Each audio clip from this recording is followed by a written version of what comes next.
our refinery. It's like a mesh or something. Does this even have a texture? How did I generate this? On my own computer? I need like a barracks. Or some sort of supply thing. Just to kind of get warmed up on all this. The computer's warming up too. It's like really hot. Uh-oh. Is this the quad cached example? I think I was supposed to finish this. I was doing the tutorial on the text, so I got that to kind of work. So we're going to need free type. We're not using, we could use STB true type. There's also two other text examples I saw. And then there's the Steam one. Yeah, that's what the other thing I wanted to dive into. I wanted to get really good at text rendering for a lot of reasons. Even to modify source SDK. And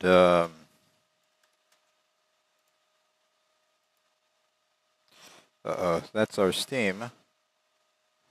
And that's the computer doing things on its own. Okay, this is, I like to load it like this so it's in a different exe running. Because IE does amazing things now. It can actually have a file dialog open while you could access another part of IE. That's like a big accomplishment on Microsoft's part. Like they've been able to achieve like such technological advances in the past like 20 years or something. I can't remember how long. Something else spawned today about Windows technology. Alright, we included curl first. That's okay. That's good. The first thing we want to do is have our application called the internet. Also, I should have provided my workspace affiliate link in the description. Maybe I should do that, but from now on, because I usually don't even like changing my description. It's like really long usually. It's just a bunch of links, and I need to like start committing some of my projects to GitHub, actually sharing my code. Nobody cares though. Nobody subscribes. I need a bunch of people to subscribe and like go to my Patreon page and like donate, because I don't feel like doing Patreon anyway. I don't feel like taking people's money with stupid subscriptions. That's like mean. I mean, I want money, but I just find stuff's dumb. It's kind of like it takes too long to complete something to get paid, and then the whole investment. There's too many like investment scams as there is, and it's just like people get too much money and they're working on something, they're gonna be like less motivated. It's like okay. I hate it when that happens, when it just throws that in there like that. Okay, we're including libraries. I have to concentrate a lot. Okay. Let's see, so this is how I have these pre-compiled binaries. Some of them I did compile myself. And you can see how you can do that. You can go to GLFW, download this, and compile it for 32-bit. Go to glue, compile the 32-bit. And if you don't want to do these two, it can be done for you. Free type, you may have to do it on your own. curllib, it's a pretty simple, straightforward tutorial. The Microsoft AI, when you search Bing, will tell you how to do it. I think even. Or you could just go to Gemini.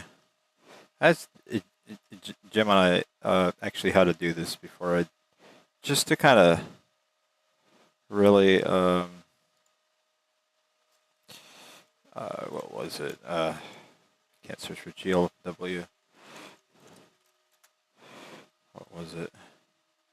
Pathfinding. It wasn't any of these. Huh.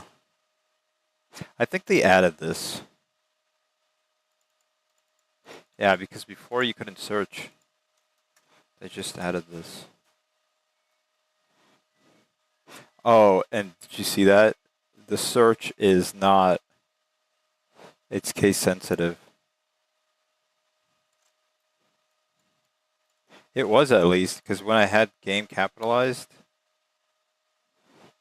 why doesn't it show the most recent one? Today's May 25th. Why is it like in like garbagey order? It's like in the order of most Lebanon. Lebanon is this text comparison function. Whenever you do MySQL database and you want to write a Google search engine, it's always fun. It'd be good to like have a little Google search engine within the game for some awkward reason.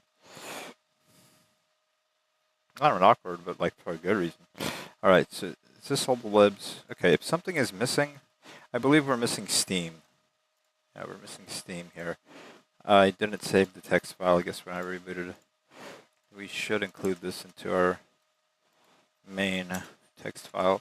I have 2 copies of it because I want to have reference in the project in case like too much of a headache to find that. Okay, so we need to, well, when you download Steamworks SDK, you have to find these like weirdly placed things. I mean, EXEs. Okay, so let's try to like get the Steamworks example cooking, or at least running. It's actually a pretty cool example. It's a good example. Like if you want to make a game and you don't know anything about programming, if you could just get this example running, which is hard because you have to know how to link. But once you link it, you've got a working game with Steam. And you've saved yourself like my whole entire life. And I can show you how to do it right now. Because I need it for the thing I want to show off. So I should just drop what I'm doing and just start modifying this. It'll be easier. Okay, so like you get it, right? You get the Steamworks SDK, you get this example. And it's built. It works already, right? But no, it doesn't. Well, yeah, Steam API is missing and Steam encrypted ticket DLL is missing. So I'm building this. There's 2 versions you could build. You could build architecture 64, which is for 64-bit memory, or 86 for 32-bit memory, which only goes up to 4.29 blah blah blah gigs. And this one, yeah. So most systems are 64-bit nowadays. Even the 32-bit old computers will have a 64-bit operating system that'll allow it to do it. But 32-bit is elite because you know you're not going to go over, or you could go back on older computers and stuff. There's not that many advantages anymore for 32-bit unless you're building for Windows 7 and you're not even doing it for Steam. You're trying to support like Windows XP and Windows 7 32-bit. But I chose 32-bit for like another reason, because Source Engine 32-bit is being thrown away. And I actually have to do that. I have to do that hack where I have to compile it both for 32-bit and 64-bit and ship 2 binaries. Just in case somebody, because then I think I could run the server on the 32-bit binary a lot easier.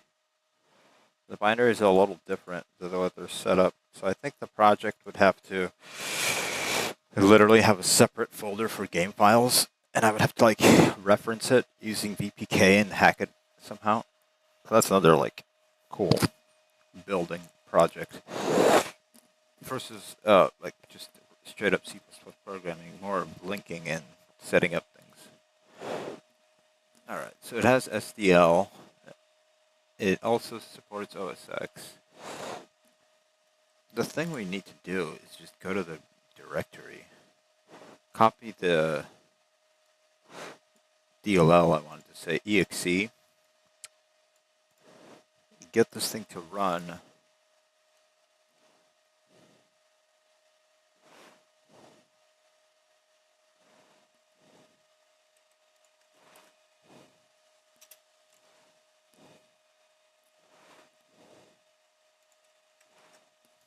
Okay, so this is one of the files we're going to need. We're going to like open more instances of this. So we might as well just folder spam.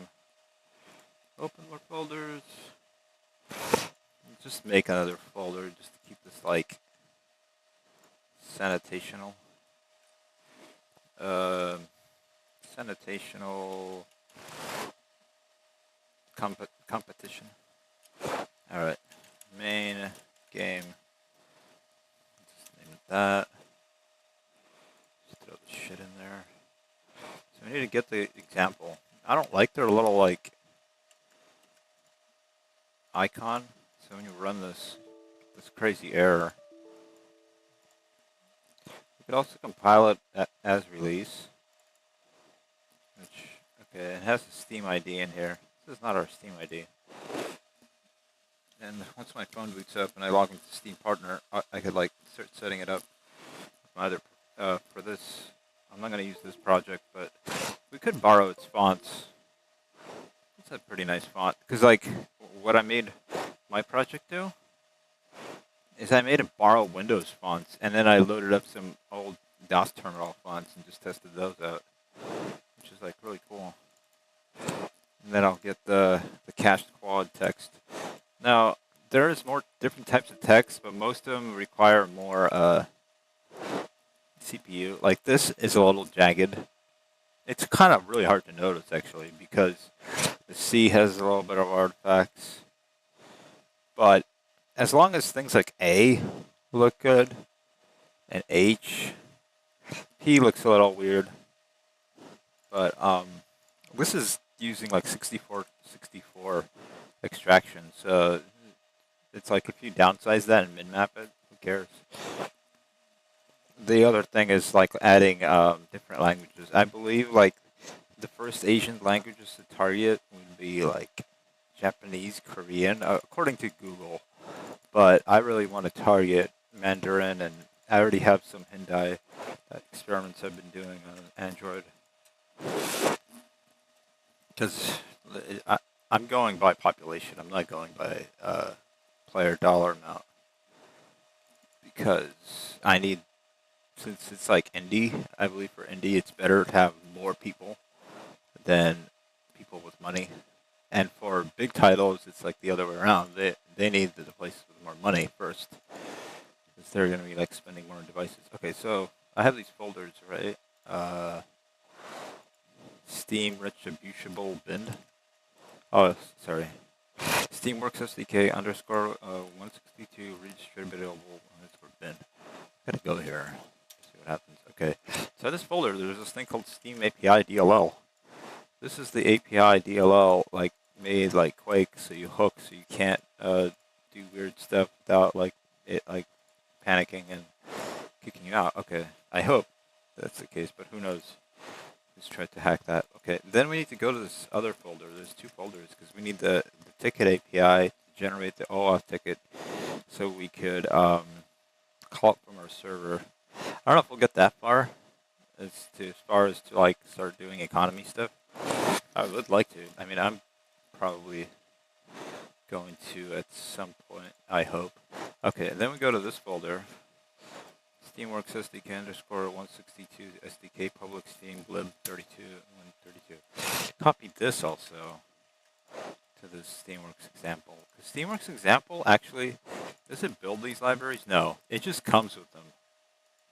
I don't think we get the source code for Steam API, and then we can just build our own Steam and like to overthrow HIO and GameDB or something. Okay, so let's run this, see if this works. Steam must be running to play this game. Steam API on AT failed. Okay, I don't know what to do. That's it. I'm done. I don't know why this is not running. It is running. So why does it make me mad? Steam must be running to play this game. Steam must be running to play this game. Steam must be running to play this game.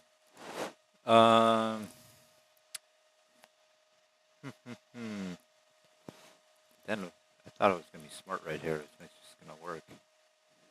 I've gotten this to run before. It was a little different. Some APKs back. I mean, APIs back. SDK's version back. So let's see. Let's get it to run in debug mode then. We're gonna have to paste these DLLs in another folder. It's gonna say, yeah, you don't have this DLL. How dare you? All right. I like pressed some buttons, so it give me like. All right. So it's probably good to throw it in here. It's either, yeah, I have to throw it into Steamworks example debug, or I have to throw it into the folder under that. It's always like a mystery inside Visual Studio because usually it'll set it up like the way it wants to. Okay, so Steam ID you may have to change. Let's try this again.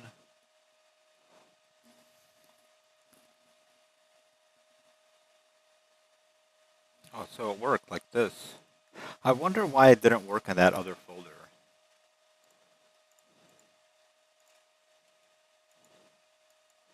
And I'm not getting any mouse input. But that's cool though, I'm broadcasting. Okay, arrow keys work. What? Write a mini dump. How do I do that? Web callback?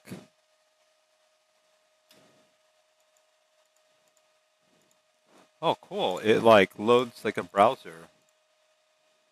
Now we could go on Google and be like,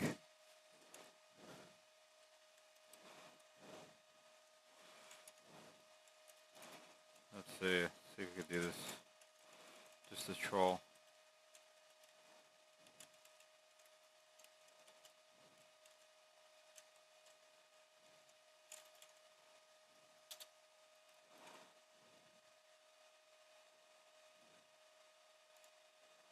See if we can make a game like 2 seconds. Drop image here. Obviously, it won't just like. Oh, so when it opens file dialog, it like turns into space. Great. I've completely jack-in-a-boxed it. Then took a dump and put it in a porta potty at the trolley station because it's part of city policy or something. All right, let's just relaunch this. Let's spend time. Okay, create lobby. Set myself as ready. Start game. Oh, cool. It actually. All right, so why is the Windows security alert? Oh, it's all Windows security alert's fault. They didn't design that right. They were supposed to have like a little ready thing. Oh my god. I've never played this game. I mean, I think I have, but I don't know if this version changed. Oh yeah, it's cool because you could just like teleport. I think it's like a black hole. It like tries to pull you in. But like, what if you go like really fast? Do you orbit around that? Or no? Or it just happens to be that like you lose orientation every time you're trying to go through the center of like. Oh, and there's voice chat. So it's picking up my voice in the game too. That's good. It's like spying on me.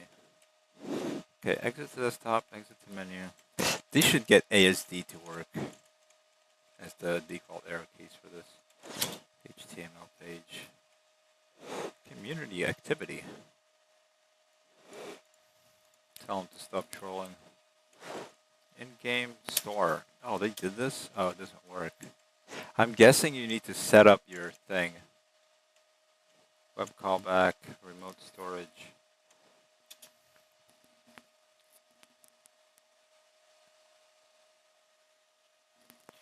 Type in a message below. Can we? Oh, we can. It has text input. Hit enter to save. Remote storage. Oh, current message. Okay, so cool. It could save like the URL to my GitHub that redirects it to another server. But Google Services, I believe, now has like that SSL So I think they give you like 100 SSLs for free if you're on their $500 a year plan thing, and they give you another 2,000 or something. I don't know. So that kind of makes sense.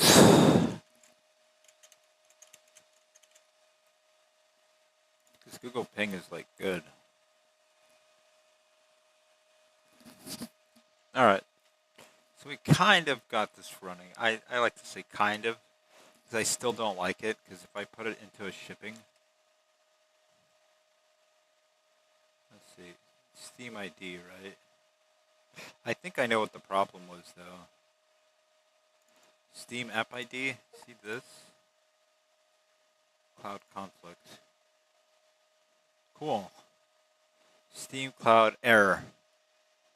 Oh no. I know why, because it, like, I played the game before and it, like, overrode something and it wasn't supposed to. Alright, so if I put Steam ID in here and run this now, oh, what do you know, it works. So that was the problem. So I can ship this now. Alright, we're done. Okay. So let's build, I think RTS text renderer. They already have a text renderer in this. Here's the deal with this. This uses SDL, which is technically OpenGL, but I think they actually, oh, they use OpenAL. Oh, that's nice. So we can copy their audio library, because I built my own audio library with OpenAL also, which is kind of not free. It's not open source. But OpenAL you could use with a lot of things, like old Android. I'm not sure about Raspberry Pi, but I think so also, because it's like very old school ES context, OpenGL context. TTF, they're using TTF. What is TTF? Is that free type like I'm using? They also use, I want to say CGLM, but it's just GLM. It's some other version of GLM. Yeah, so they're using OpenGL, but there was DirectX stuff in there too. So I don't know if they made a multiple, like, this thing is really stripped down. Like, it doesn't have a lot of code for what it does. Because it does lobby. It's basically, if you take all this and insert it into your game early on, this is like, this is cool stuff.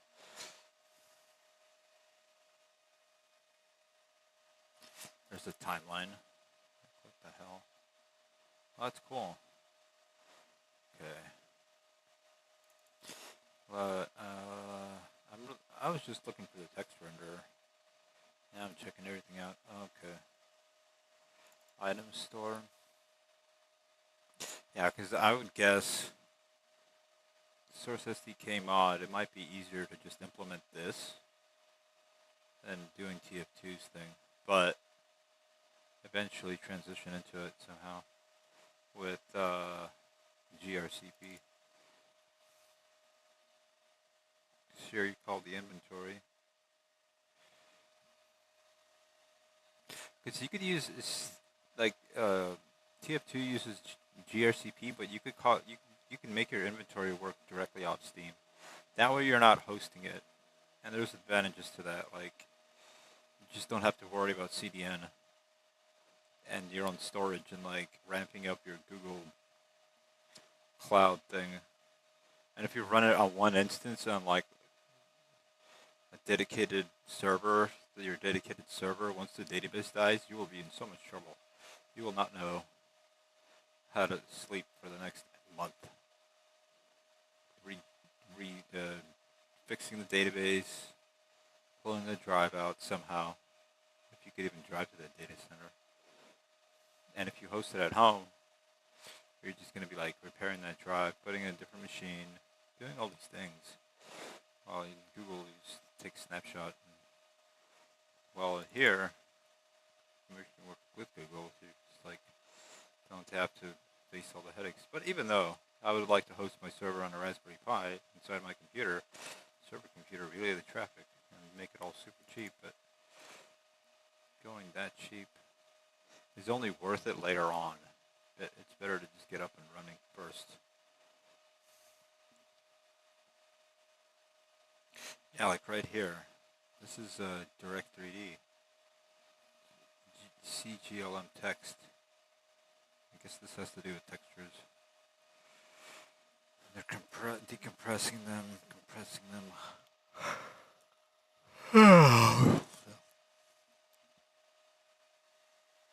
I guess I could use this to load VTF, but I do have the code to load DX1 upstairs, and I should actually use that to load VTF. I believe it'll work. I'm just missing a little piece of the min-map. Yeah, I think something like this. I think this is a compressor though. If one.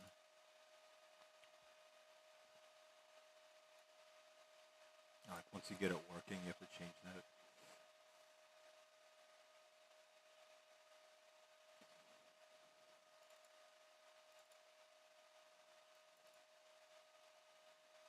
see, where is their text library?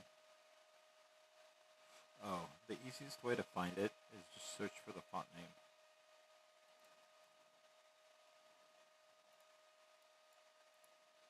What does this text file say? This package was Debianized by Peter Cernuk, 2004. So can we get like more different fonts in different languages? Is that what that means? It's a 704 kilo. I do have a font viewer. I don't remember if I... Windows font viewer.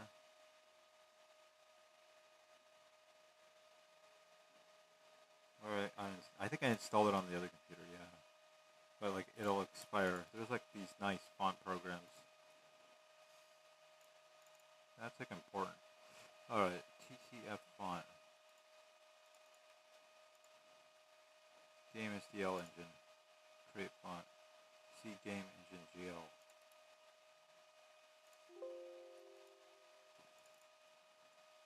How does this even compile if it doesn't find this? Constant iterator, game app fonts.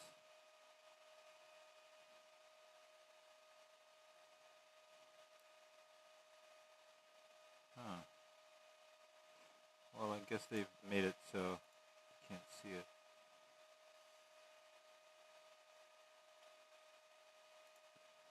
That's like disappointing or something.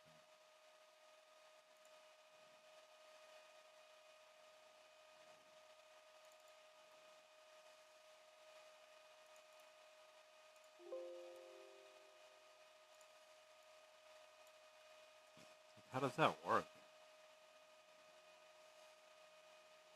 I just want to learn. Like, how can it be that it's calling something that doesn't exist? Or it's not picking up?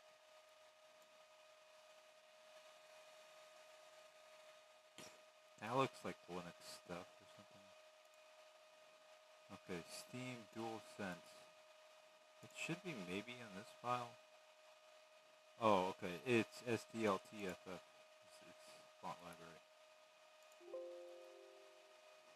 But how do they make it so it doesn't error out when that's missing? That's my main issue. Like, these ones I can get. This would get too.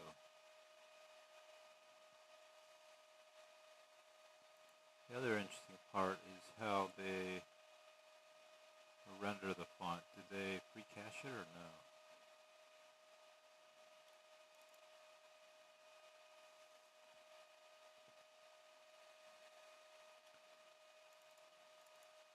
We got a map for all the fonts, map strings.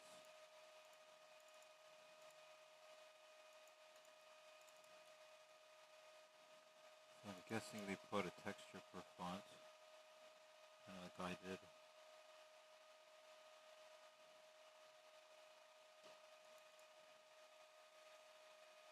Yeah, it's making like a map out of the string. Oh, this is macOS.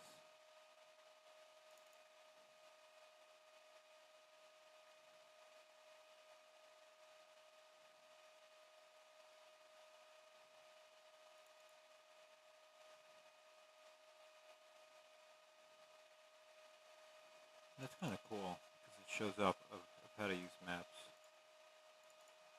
Map textures. It's a good technique. Hash maps.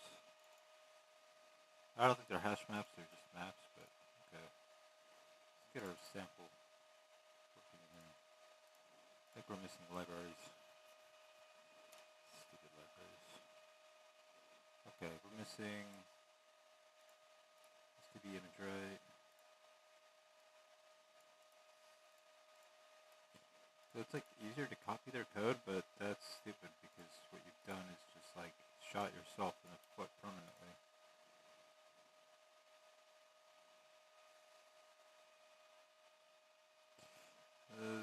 Some people like SDL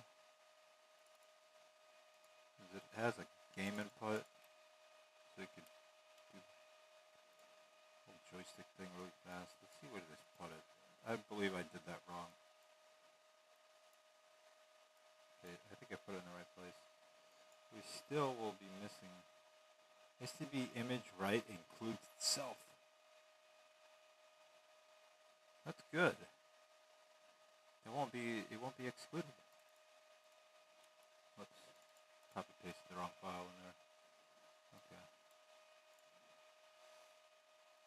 And it should compile. I mean it's gonna complain that this will link to the libraries. Yeah. Oh no, what do I do? Okay, linker, input, paste all the libraries in there and it should be compiled. And there was something else I wanted to do with this. Well, actually a lot of things, like generate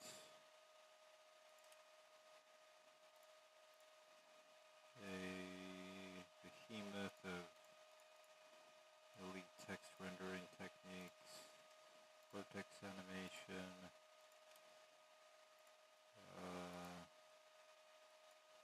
different rotations for triangles. Okay, we're missing CSDK encrypted ticket lib. Can't find the file. That's because I don't know what I'm doing. That's because we forgot to include one of these ones. Which one is it though?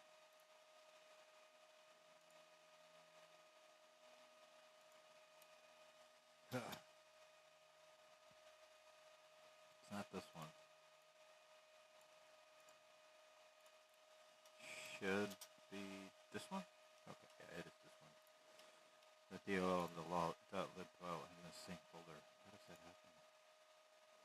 Okay, library files. Let's add another library. So, we already have 5 library directories. We're doing like spammy. This thing's getting bloated. Steam API and .lib cannot open. Uh-oh. That's what I thought. It was like, something's missing.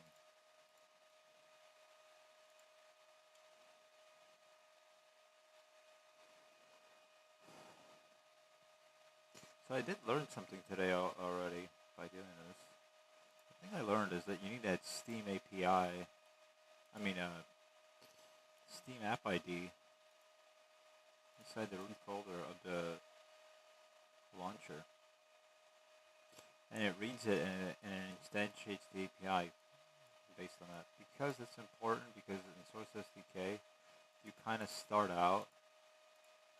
Yeah, we need also this register rule. I don't know how I forgot that, but you start out and you can also put your Steam app ID into the VPK, but there's like, you could also put it into the game info. So there's like a number of places. Let's try to run this. And it's a little confusing. Okay, so it works. Hello, PC going to Android. So, in this case scenario, I still need to fix this. That's the problem. I started streaming way early. So I'm guessing. Let's go look at SDL for a second. SDL true type would be just code in C, GLW3, OpenGL3. Let's go pick up GL3 first. No, open code in SDL3, OpenGL using SDL true type to show a dialog with text hello world. Okay. Let's see what it says. Understanding conflict SDL3 versus SDL2TF, SDL2 dependency. Oh, that sounds like it would just like destroy itself.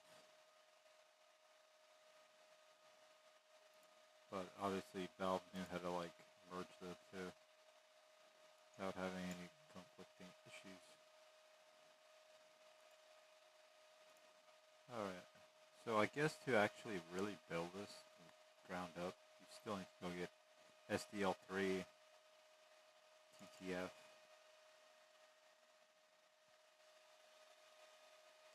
And you get SDL2 and AL.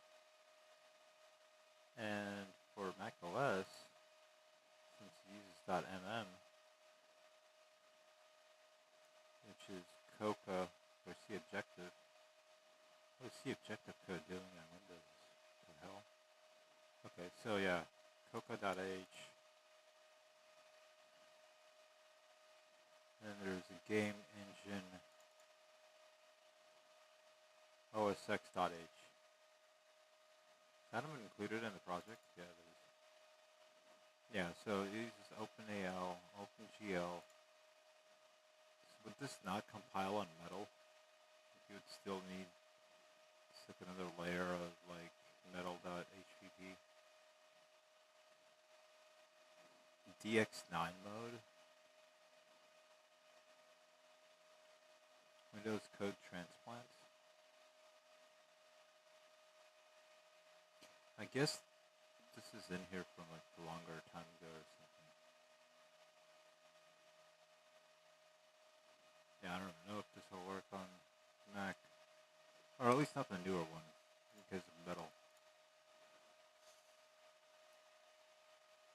It probably will work. Maybe on my Mac Mini. I need to try OpenGL on my Mac Mini. I know that IamGUI worked, Bullet 3 worked, but I need to go check its rendering. Renderer type. Rendering backend. Oh, cool. Found like a really good 6 tutorial files. It looks very like systematic. Maybe it's not tutorial file. Ucode Sprint Marathon? What are these guys trying to do? Symbolically link every type of variety of computer science binary search. str copy. I mean, str compare. It's good to how they spent the time to code all this. I don't know what it has to do with SDL though. Why is there only one source? It's being stupid. If there's more. I don't know why it didn't show them. There should be. Alright, I'm just like hungry and lost. Alright, so in this particular example, we INIT the font. Oh, sorry, I said it was 16.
similar way we do font rendering.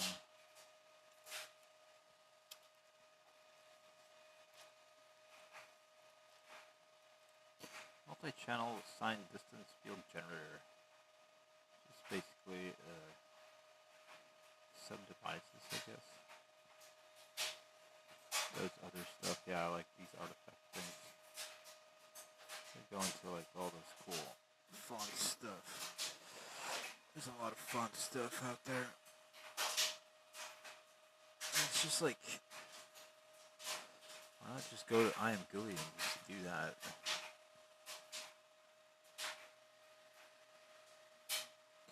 Multi-channel distance field. But then if you want really cool font effects, it's good to go through all these and get them to work. You can really like start through just like, oh, the wallpaper. How come like this is TF2? How come it's taking me back to source engine just by like weird stuff like this? Okay. Yeah, it's like this will happen to this.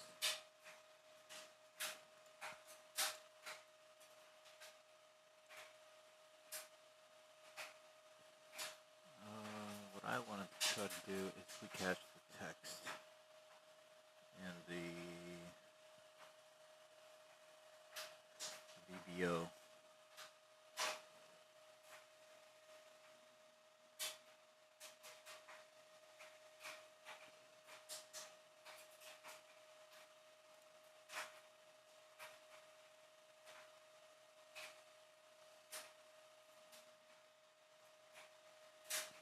So what this really does is just like generates the vertices as it renders them.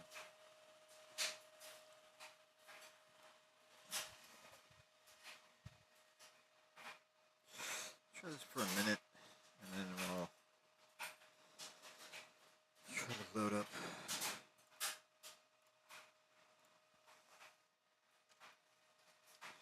I'm going to do this first, but kind of lost track.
Didn't mean to do that. I was going for low poly. Damn it.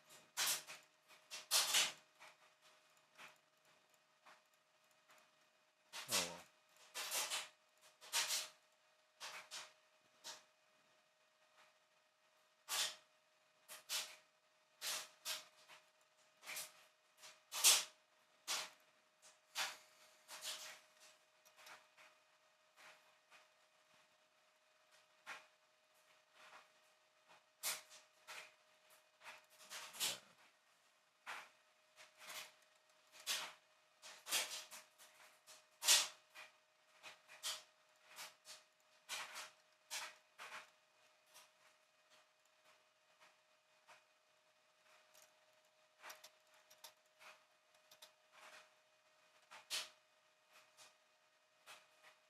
That screws this up.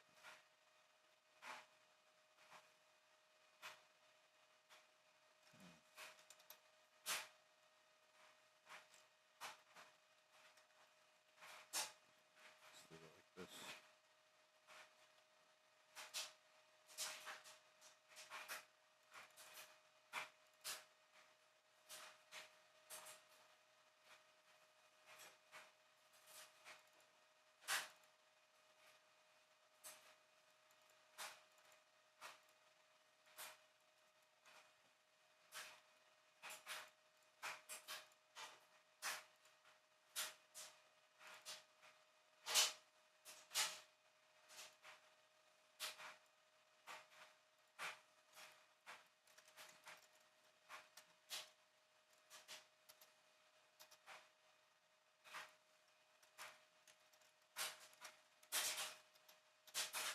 This will be like our starting thinger.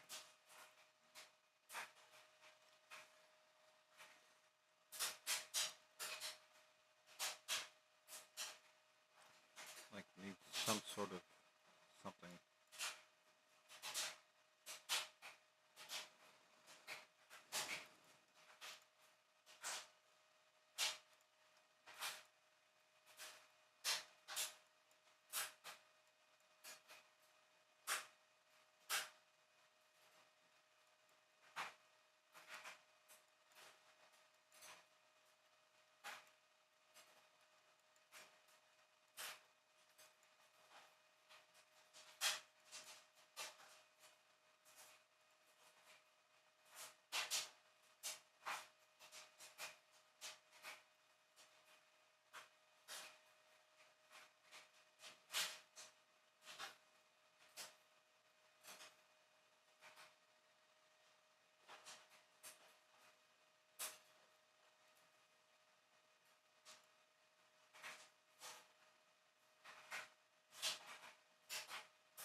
Okay.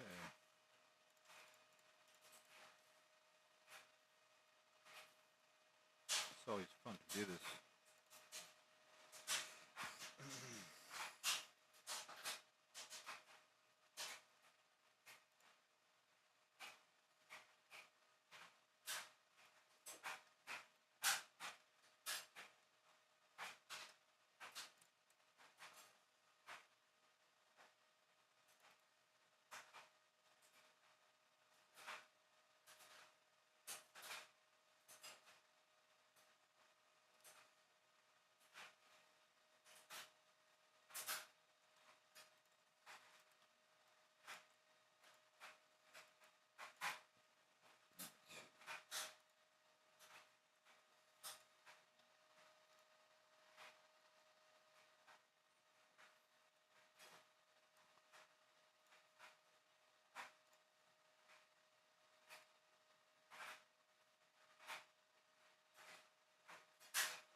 The texture is the UVs.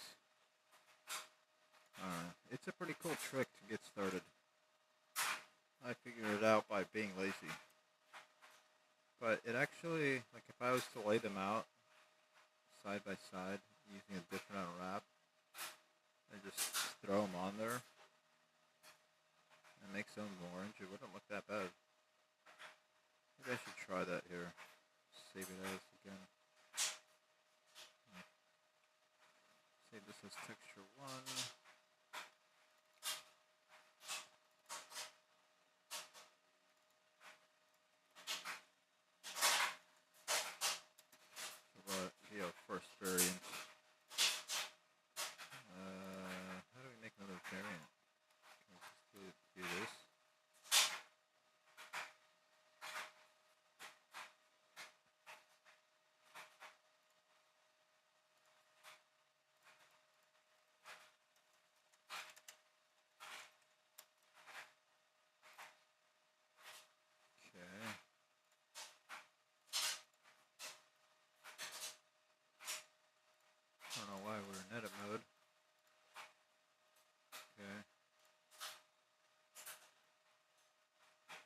Oh, we have to be in edit mode.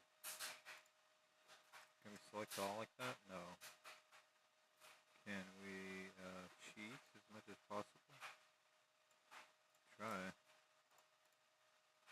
Huh. Did that select everything? Yes, it did. Switch back to faces. And then make this thing big again.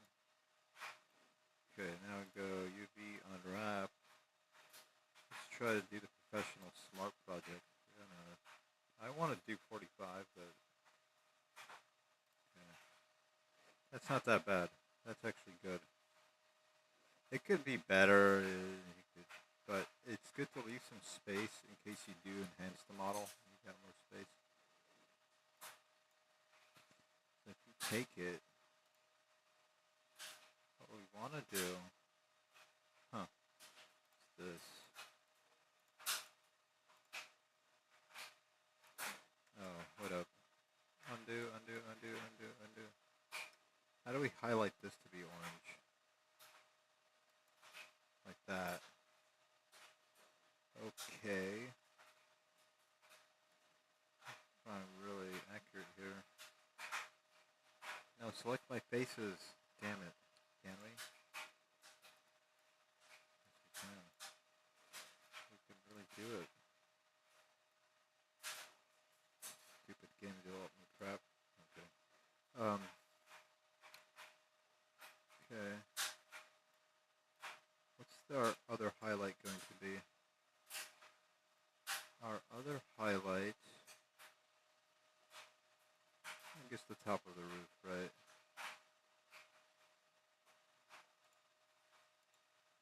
That really screwed me up. Oh, it's that one. Is it this one? Like that. I don't know what this small thing is. Hoping it's nothing. Oh, let's just do this one. I think this is the bottom. No, it's not.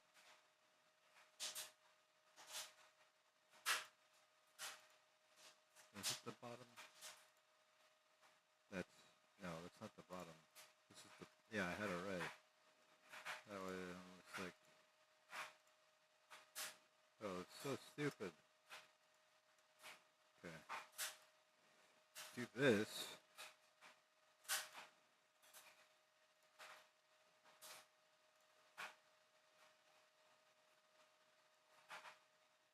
It always take like 10 attempts to get this right. I'm trying to do like one, but I'm already at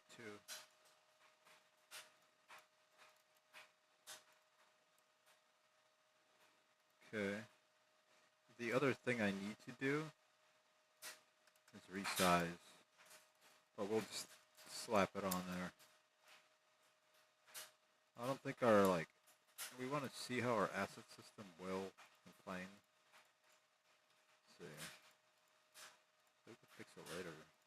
Give me a good excuse not to do something.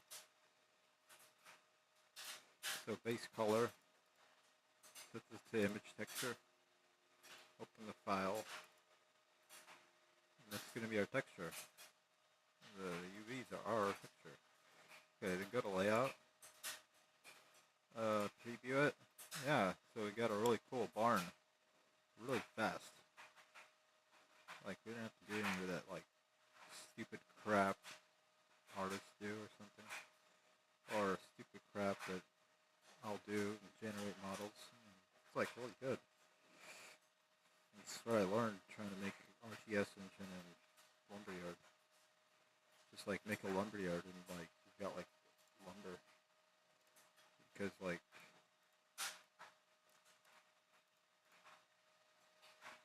lumber builds stuff. Like, it only makes sense. It's just strange how it's, like, straightforward that way. Straightforward things don't make sense, because, like, everything doesn't make sense. Alright, so let's export this as GPL. Take a look. Okay, it's actually loaded. Wow. The texture will be 128 by 128 to be sort of mobile friendly. I wouldn't even go as far as 64 times 64, just to be like on the extreme place. Okay, this is the loader example. So imagine if we had this, but our text renderer, it's not ready yet.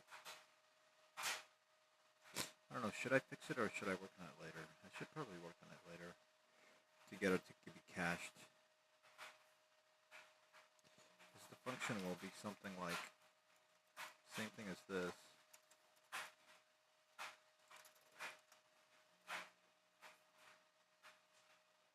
Render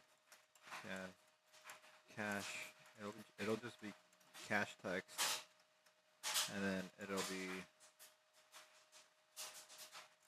void render cached text ID or something. Int text cached ID. That way it regenerates the quads, and then once it wants to activate them, it just changes their. Oh, you could use the uniform. You could use a vertex attribute thinger, and that's the layout I would want. I want to get rid of that. Don't want this. Don't want any of this actually. I want it to be just like.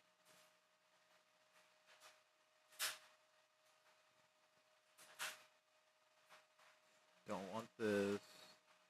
Don't need this. Only one thing it really needs is maybe binding the texture. But it would be nice if I could put the...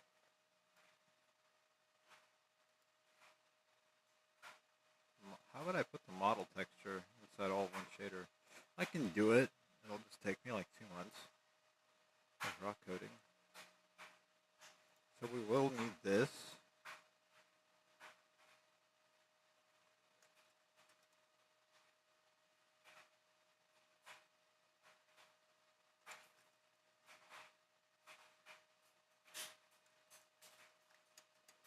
Like I wanted to have only almost this, maybe that, and then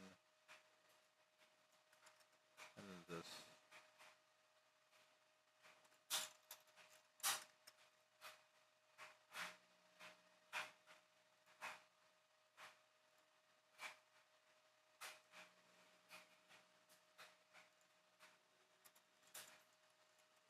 So I would need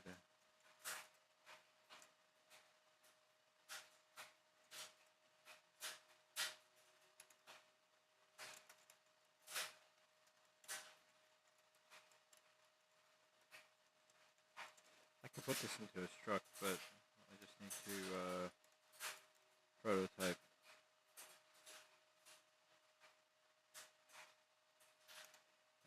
That and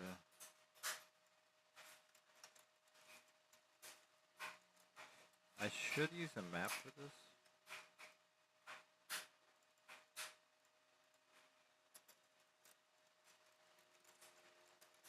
I should like learn maps right now, but I feel lazy.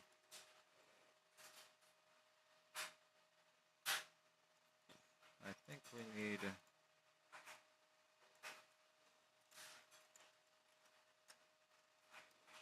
too.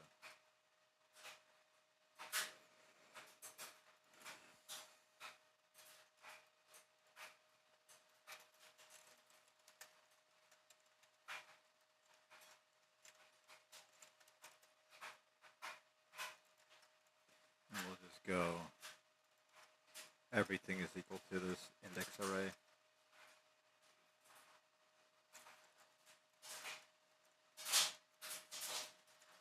I'll kind of lay this out, but then I'll just go and... Ah, shit, I should have just not done that, but whatever.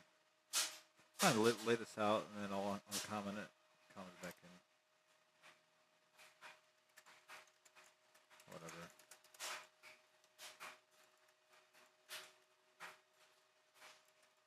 There's like a brain pre-cache of what I gotta do while my brain warms up all on this again. I have this sort of already working with the different organize coordinates. As I got it to force work. That SDB tree type.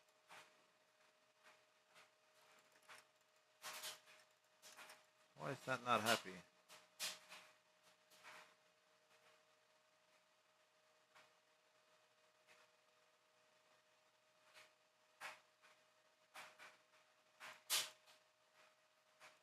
Oh.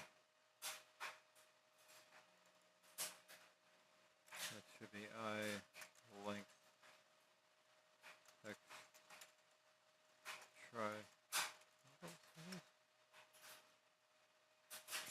So this gets plugged into this. Now we can draw elements arrays and do all these really fancy kind of instance renderings, but we want to be able to have like really shitty renderer support in case we like do write a renderer for OpenGL ES2 and OpenGL 1 or something. Not OpenGL 1, OpenGL 2. And in here, fix your idea. So that I'll know, we could have another thing like a sprite manager and a mapping manager and all this other crap under it. I just want to get the basic. Okay. So we got that to work. Not yet though.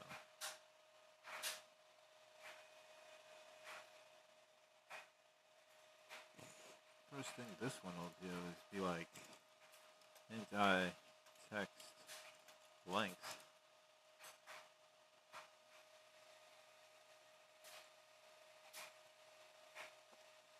I'll just debug this while I work on it. Get the length of the text, maybe add a 1.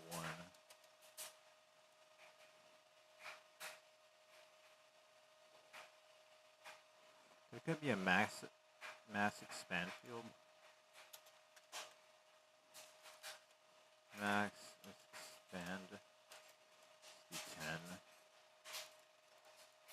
plus 10. That way, if the text does expand, there is sort of a buffer overflow protection. But if it goes over, it'll just like not show it.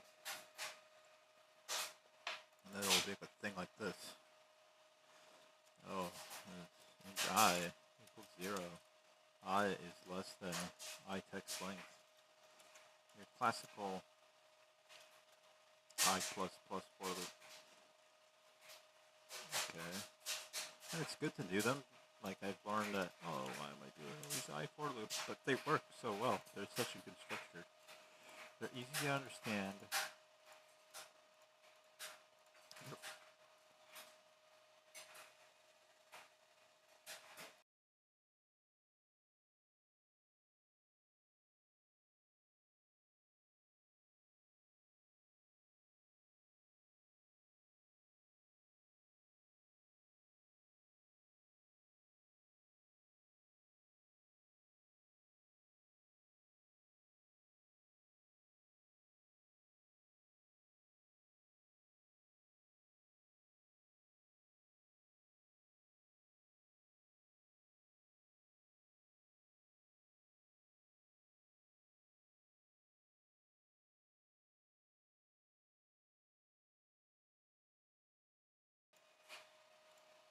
Then let's copy paste this. Copy paste. So how is that going to work?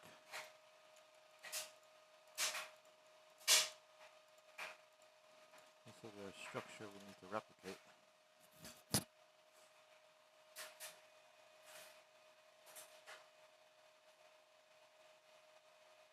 So we'll need these positions.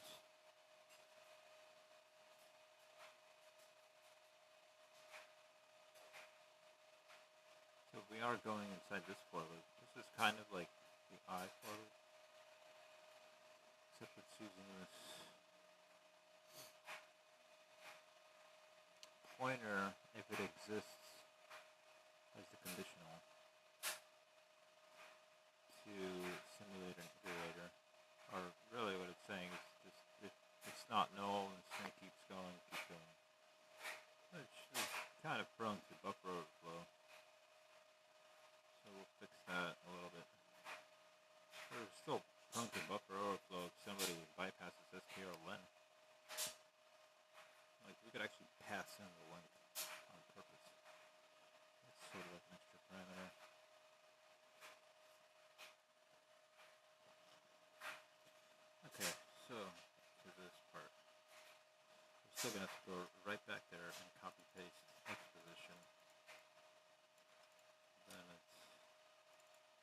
position plus H, and then digits, and then CH text coordinates. So I think we need, oh, are we going to get CH in here somehow? Yeah, I think we have to access the CH table. It's just like mandatory.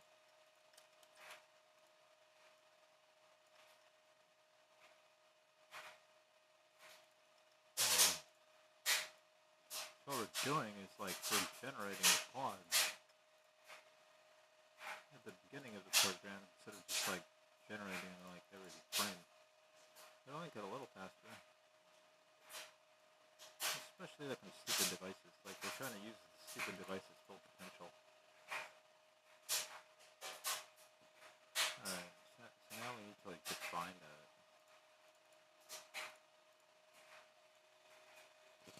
And the code is going to change this slightly for the grabbing of the character.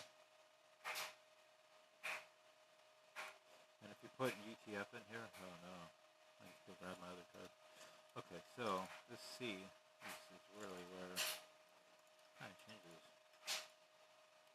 The C, what is C? Const char. Const char equals text. C++.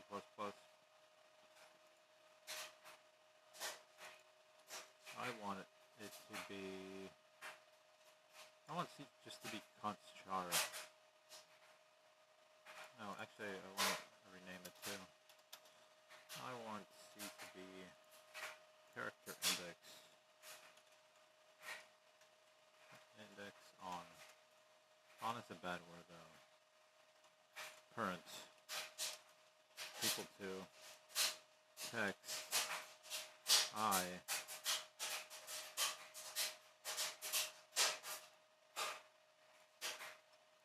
text length INIT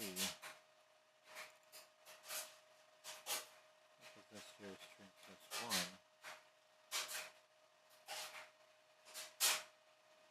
if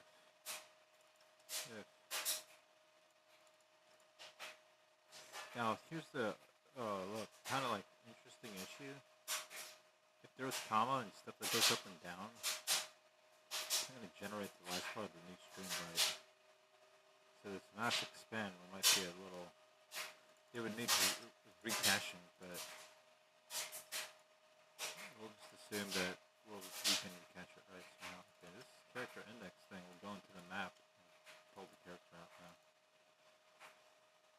And the other thing we have to say is if I is less than STR string of INIT. It just makes things even more complicated for no reason, but that's fine. Alright, so we push that back. Now we need just to make our other 5 triangles.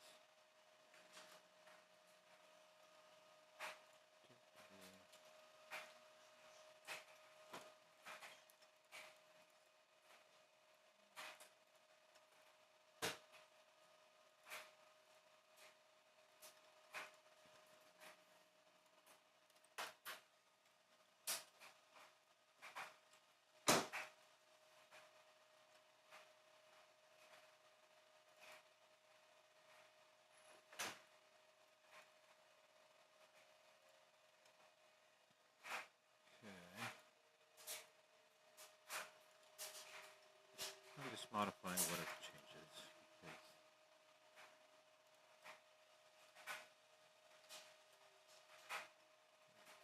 kind of quicker. I want to get to the model importer part. I'm more excited about that than like doing this cache thing. This cache thing, I'm pretty sure I can just find a way later. I really get tired of it and I can't stop.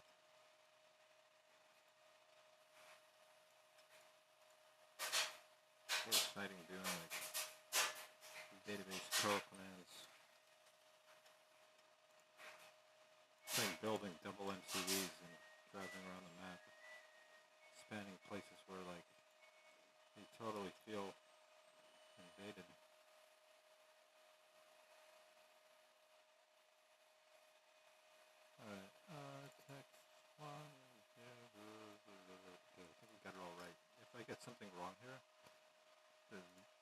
result will be disastrous, which is what we want. Alright, so when it generates all these vertices,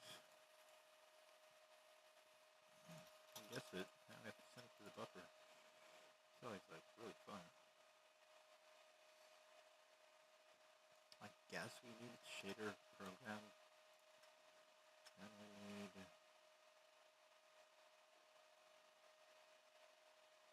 to bind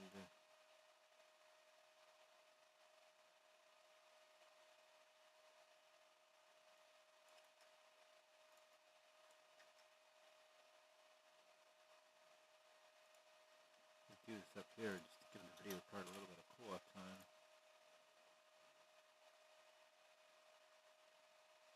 There's sort of like little set rules, but it's like bind buffer VBO, bind buffer VBO vertices.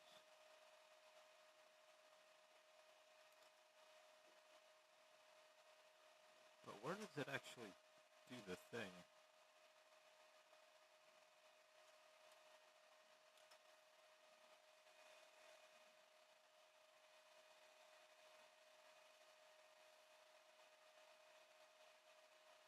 Is it actually...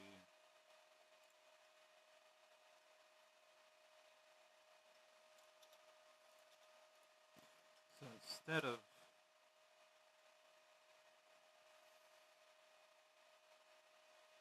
Uh-oh, I didn't put that in the right place. Should be under the for loop. So you have to use a shader.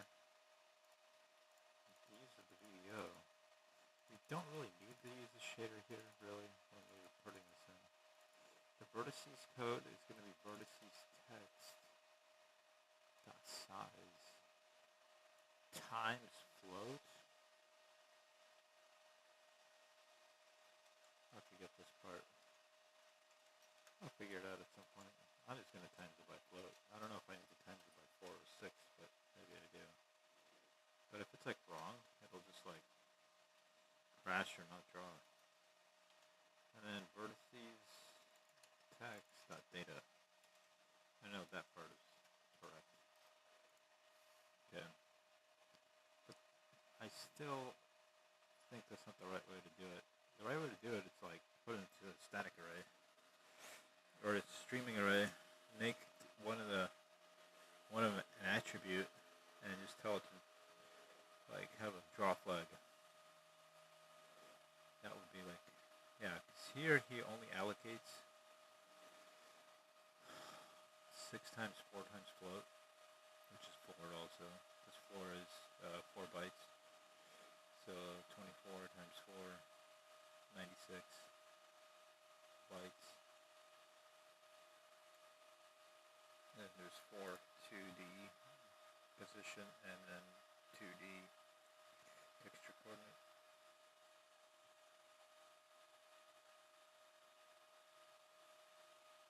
So after it does NIT text render, in theory, you can try it. You can try to load it right here, pre-cache it. We'll try it one time, and if it doesn't work, we'll just move on to the next thing for now. This is the general idea. And this can be a struct, make it faster, or less clumsy. Cache text, and then later, it should return the index. Like it should have another array for this cached ID.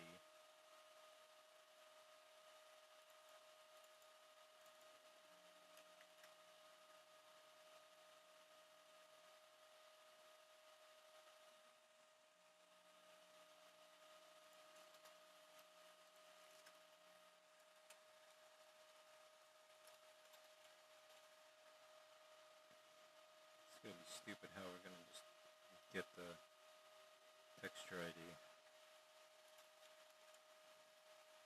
Yeah, this texture ID needs to be like global. Not global.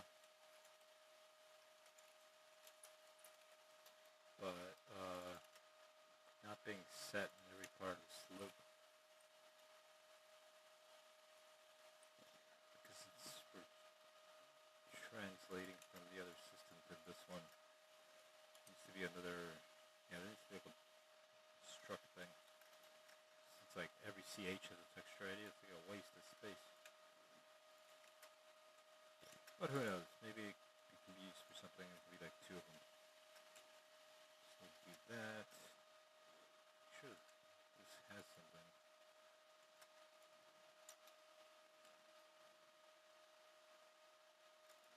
The start. The idea of this pre-cache multiple amounts.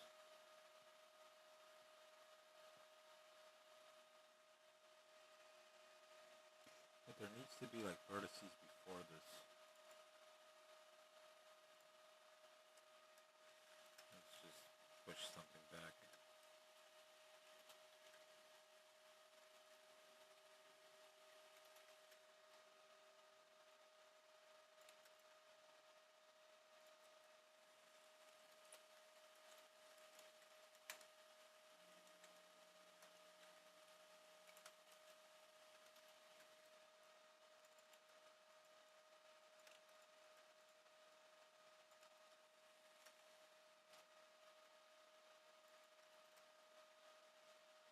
The camera's low on batteries. Stop doing this crap. Okay. I'm just gonna quickly rename this.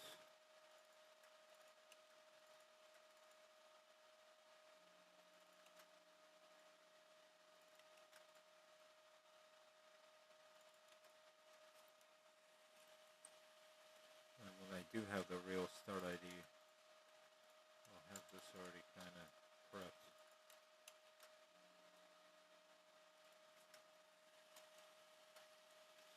So the end will be correct.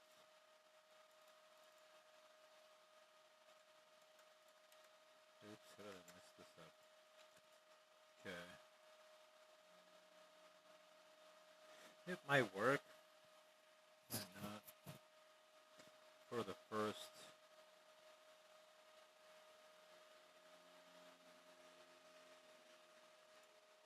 Let's just try it. Just render text, erase it. Slap it before, after, before the loop, after the init. It's not going to do this projection crap, is it? What the result of that's going to be? I don't know if I like set up that uniform right. Who knows? Okay, render text, and then we just need the ID will be just 0. Render cache text ID 0. Put this into render function. I'm pretty sure this is not going to go good. I'm missing something. I can just debug it to death to get it to work and just decode it, but we'll just move on tinytf after this run. Oh good, it doesn't even run. Colors unidentified.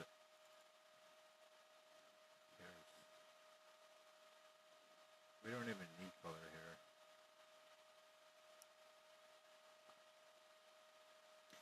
We kind of do, but somewhere I did where the color is like a gradient. That's always a nice effect. And it's kind of simple. Because a lot of times you just need the color to be gradient, maybe transparent a little bit. And then OpenGL has its little things, issues with transparency or Z depth rules and culling and triangle order for making things like transparent. It looks really nice because when you get it to work, it looks like subsurface shader. Or you could write subsurface shader. So it's like you're just combining rasterization and shading. You could use like one or the other or both and just see what happens. It's almost like a randomization game of weird math in the GPU. Okay. What are we missing? Color? Where's render? Let's need this.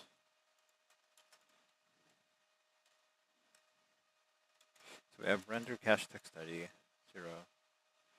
Remember caching the text. We'll set the color to be RG.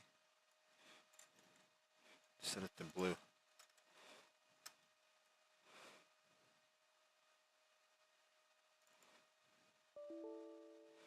And we've destroyed it. Yeah, of course. Okay. Why it doesn't show up? I don't know.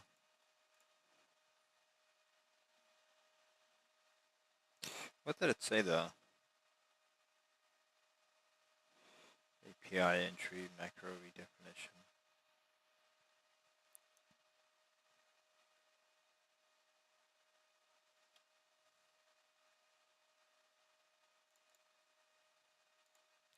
I just need to see what's in here.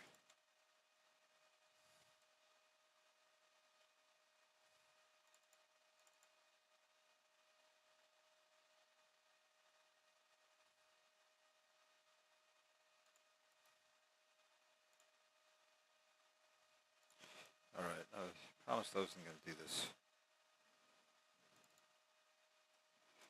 Figure this out later. So tempting though to get it to work. Oh, okay, so when it... this X has to be incremented. We got like the main part of this. Sorry.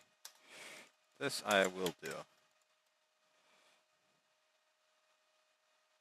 And the CH advance. It's stupid. Needs to go here. It's the only big difference.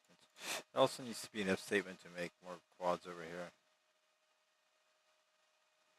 I guess.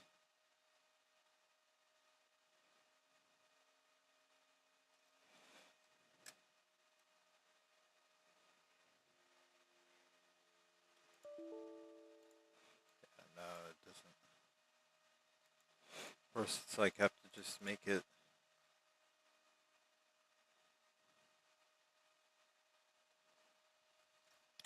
This really can do this inside here. But what if I just increase size right here to whatever? Would it fix it? Would it not?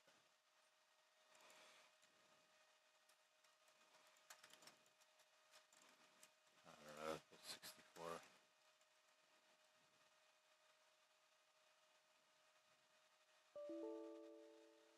Nope. Yeah, there's more to it than that. I'll just go get the code upstairs. It's okay. I have to try to stop working on it. Try to stop working on it for now. Alright. We'll just go back to our classic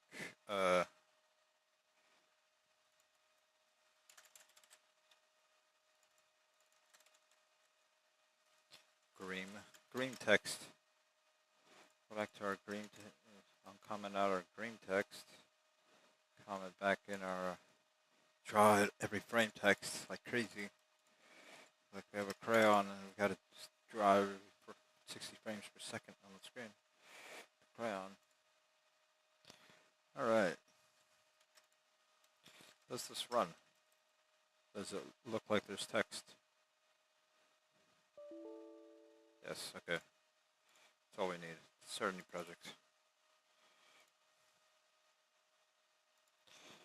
The project name shall be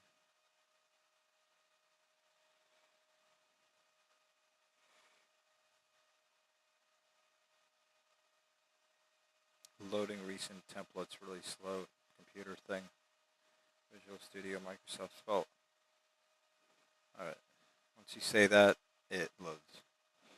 It's a magic IT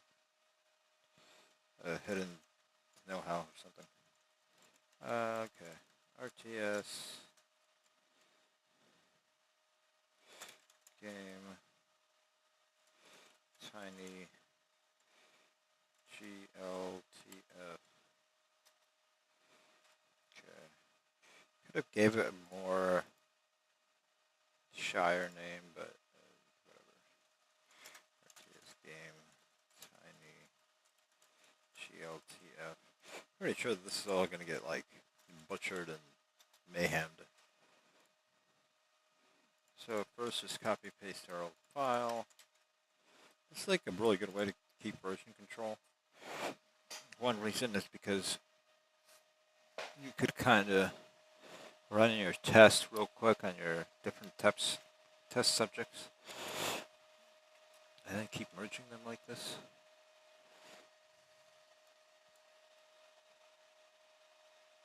And ripping things out, like if you didn't want all these comments, you could just leave it in a different one, but still keep them.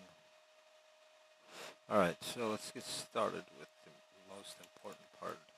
We might need to swap this SDB image, but we're still going to need it.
I'm thinking about GLM. Do we include GLM in this too?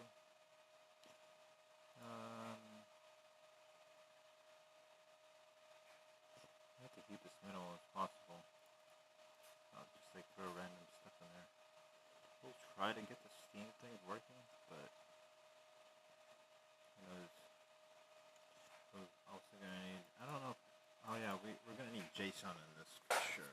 JSON C++. There's two different varieties, flavors that TinyGL uses. I tried to implement it on Android, just straight up without even implementing OpenGL first. It's a little harder to do it that way because the compile times, well, there's older Android, it's even longer compile times, and before you get to the part where you do errors, but still,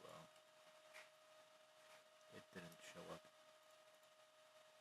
It will eventually, but it was doing something cool, like curling a website and downloading the model dynamic asset.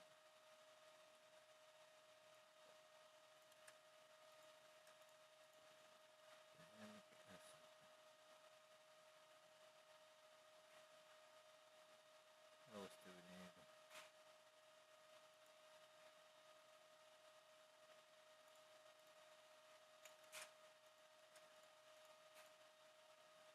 Okay.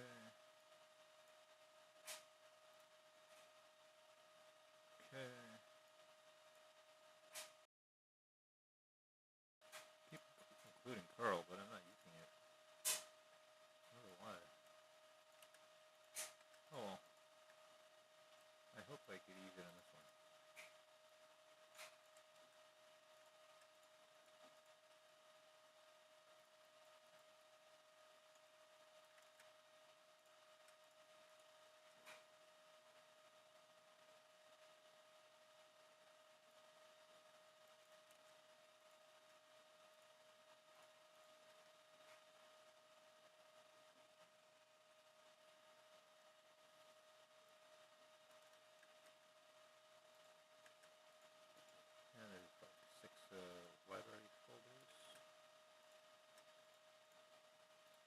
library files is there?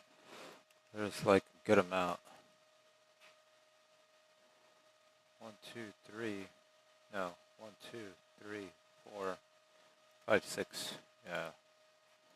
There's actually a little more. Sometimes you need kernel.dll. Windsock 32.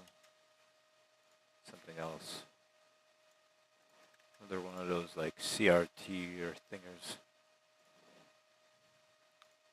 Alright, let's set the stack to project, see if it builds.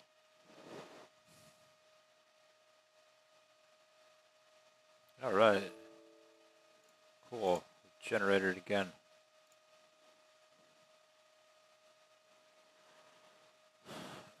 I was going to go into this solution and just copy paste the code.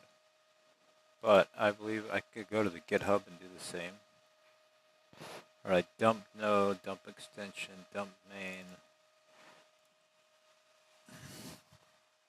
Needs gltf input. Loader example. Okay, I think we could run this, right? And if we go here,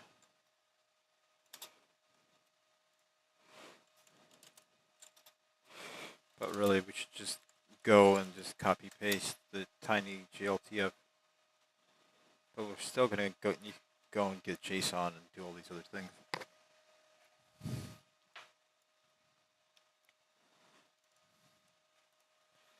So we have to kind of just relax, take our time, watch the birds sing and stuff, because we still have to go visit the content folder for the other projects simultaneously. Let's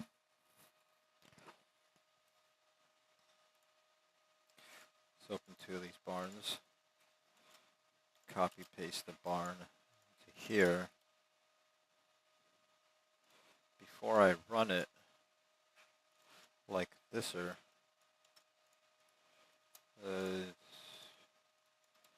this command in there, cache it. Switch directories real quick to the project, or it shoves this file to. Because it puts it into RTS text render directory, not RTS game tinygl. It does this weird thing where like it thinks one of the directories is the main of the main, is the master.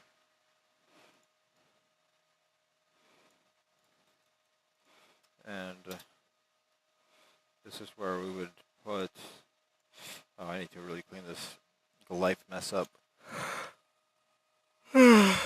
Maybe I could use these letters as like my texture for the buildings. That way I could have like one texture for everything.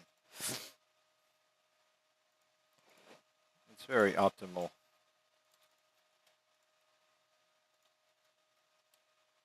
It's very low level-ish optimization like. Alright, so we have our barn in here. Let's take a look. I haven't even done this part. My masterpiece, done in 10 minutes or less. I don't know. Hopefully I didn't take half an hour doing it. I couldn't notice. Oh. This is what I did. I didn't texture the platform. Well, actually, that's fine. Let's say it's a grass or it's asphalt or concrete and it textures itself. How would I do that? I would just leave it to what it was. This orange thing, I was thinking was going to be like the structure color, like your faction color. There could also be a subcolor for another faction. It's like one of those game developer talk things that they tell you not to do. Don't like start going all crazy. And then maybe this should have been a color too. I screwed that up. And these dots shouldn't be there, but I like them. So therefore, I made an executive decision to just say that they should be there because they're cool. There. Okay, let's see if it like doesn't work. Oh, it doesn't work. I mean, I was hoping it was going to display it. Yeah, so there's GLTF viewer by Kronos.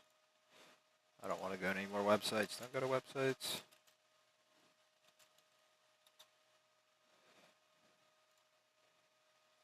I'm going to have to copy the HTML from this. I love web development. I'm addicted to it. Sometimes I am, though. It's weird. I do have like a web GL little RTS game, which is kind of cool. See what happens. You just need to look at it in a different loader. Okay. Yeah, we see there's a little difference.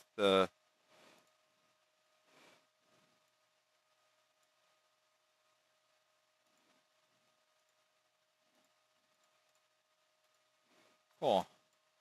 It's nice. I don't know. Can we add normal textures to this? Will GLT? I bet it does take normal. Like Colada, FBX, they have like more like you can have bones and all this. We're trying to keep this like statically simple. Just don't go here. Okay, I need to close that. Okay.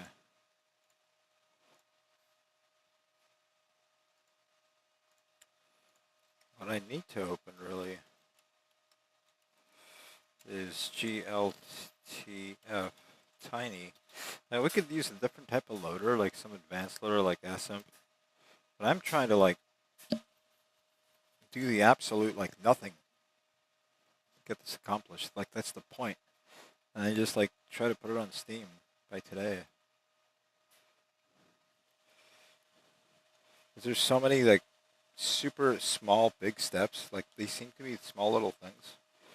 But when you attempt them, you run into this bottleneck. Oh, this doesn't work with this. And that's it. It's over. Never do it again. WASM build. Yeah, like this could be built with WSM or something. PX render, single file for thread scheduling, rendering, and so on. That's kind of cool. There's like all these like subcategories to check out here, which I'm trying to avoid all this.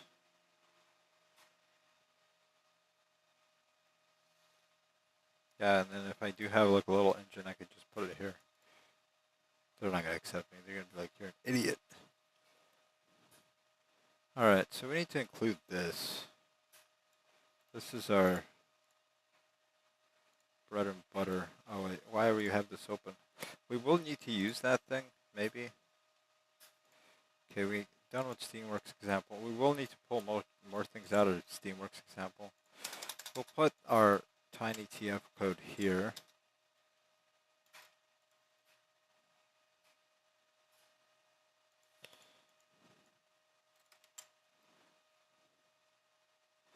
Then we will take this piece of code, put it right after the initialization where we have our text precache code that we uncommented because we don't know how to implement it yet. It's too hard for me. I don't feel like doing it. I need to eat more tacos. Taco, everything. Taco Tuesday every day. Forever. Alright. Here's our while loop. There's our... Where's the cache? Oh yeah. I'm going to put it right here. We're going to cache our text. It'll be the first argument. Load ASCII from file. Why is it ASCII? That's like not right. Load binary from file. We want load binary. Like, why are we loading ASCII stuff?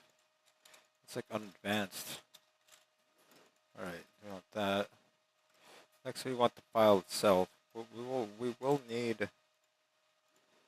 We name this tinygltf.h. We will need the JSON library somehow also, which I hope is like one copy paste away. But I know how that goes because JSON libraries like to be written in high-level, obscure, stupid stuff, like the one written for olama.cpp that didn't work for Source Engine to have a bot, because stupid Facebook and their face. Oh wait, they are Facebook. Your face is a Facebook. Facebook. Take that in your face. All right. So how do we use this stupid JSON library? JSON for mod, like, so we need this like behemoth. Like, wow. So this is Mac OS passing, quality code, build docs. Oh, that is like death. All right. How can we do this? We'll have to make a third-party folder. Like, there's no choice.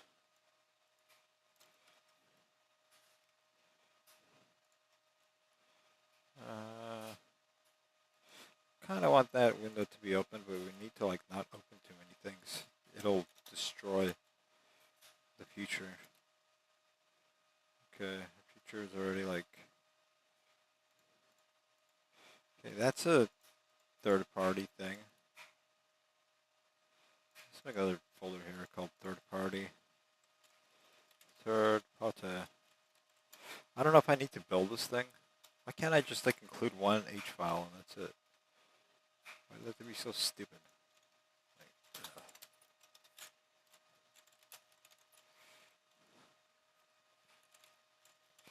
Include recursed submodule. Probably gonna misspell one letter of the submodule. I don't know if submodule is one word or two word, which requires me to like open another Explorer window, paste into it, see what the first result is. Scroll really fast. Hope it's there. If it's not, go back. Copy others' code into my repo. Oh, that's how coding works. Oh, it sends us to Facebook. It's not where we want to be. Like stupid. It's attempting to route our brain. Submodules. Yeah. Is this how you do it? Okay. I did misspell it. Whoops. Alright. Got that over with. We'll just put this on top of our file. I'm pretty sure working on some engines, you're going to need like this command right here. Okay, then, yeah, that's the main thing, copy code. Copy paste, can't live without it. 2025. PayPal me, I don't want to. They're already sponsored here.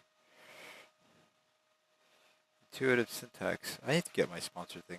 Trivial integration. The whole code consists of a single header file, JSON.hpp. This is what we need. Let's just do that. Okay, before we do that, let's go to Tiny and take a look at where. All right, let's try to compile it. It'll just tell us where. TinyG, oh, no, JSON.hpp. Okay, that's what it should be called. The thing that's conflicting in my brain is, do I call it JSON.hpp or JSON.h? Okay, and then we just take the raw file and hope the C++ is conformant. It says C++ 11, which is a really common C++, but now they're doing 21 and 24, I believe, is coming out, and then there's like another one, like 15 or 14 in between. Yeah, 14, I think. There is a, yeah, okay, 11, 14, 17, 20, 23, 26. I think 21 is a little more common than 20 and 23. I don't know, but I have to go to this site and just look at it. That's one of the problems now with C++. There's so many versions. And I like C99 now. I used to like 11, but I went back to my Jedi ways of C and assembly. Because I saw that auto keyword as a pathway to the dumbass side. What does auto do? I don't know. It's auto magic. Alright, so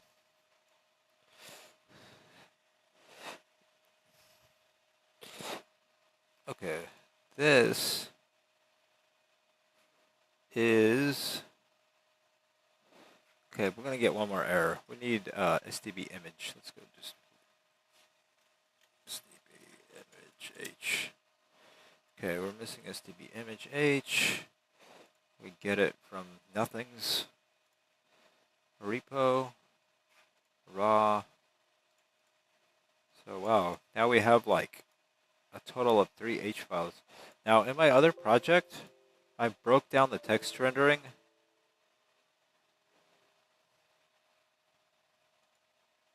It's running the old file. It hasn't recompiled yet. It's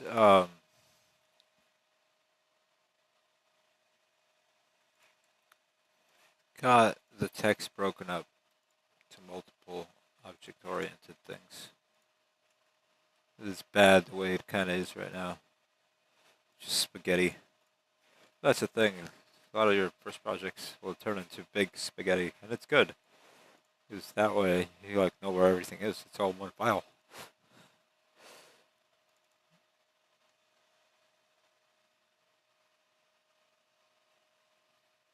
And usually it's better on a fresh mindset to redo the file anyway. STB image, right? We got that. STB image. Now we have that. Let's see if this thing runs. Or compiles and then runs. Okay. No. It's very, very, very unhappy. It has done the most unthinkable. It has included STB image twice. Okay, let's try only once. Okay, did that make that go away?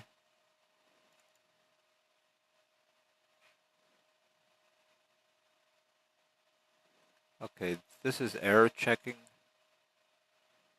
for this. Whoops, kind of put that in the wrong place initially.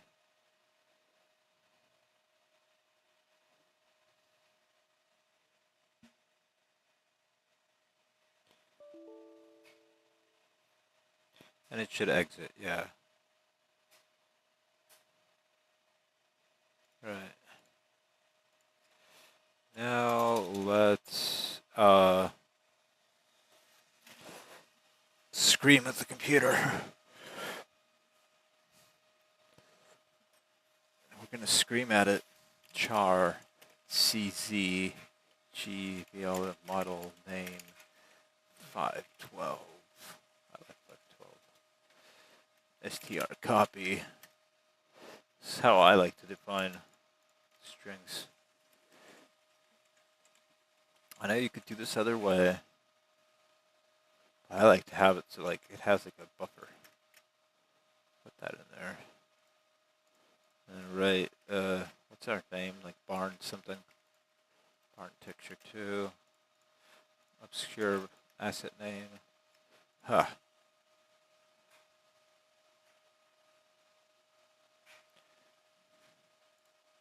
And it probably won't render. I know this because I didn't put anything inside the render function.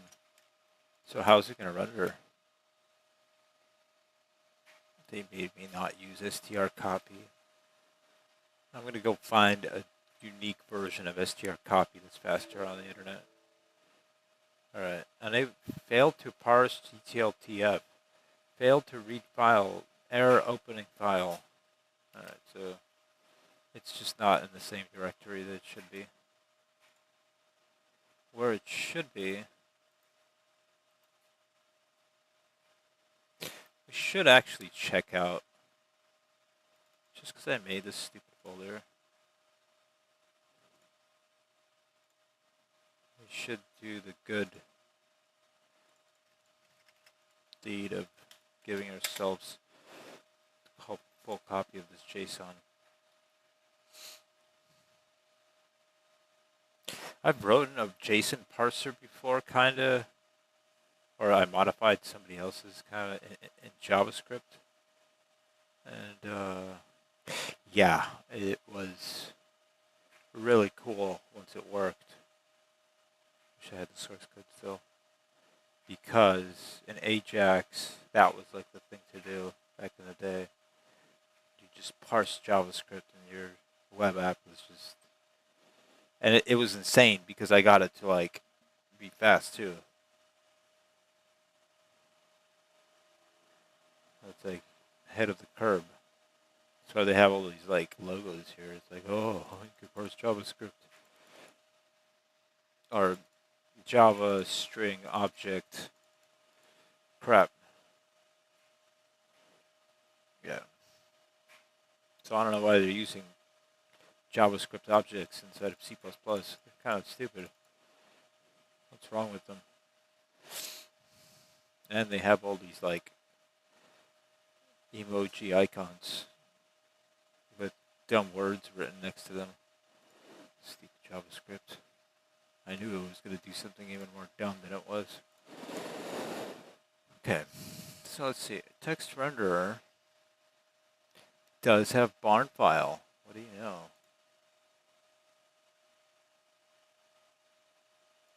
So why did it get pissed and not run?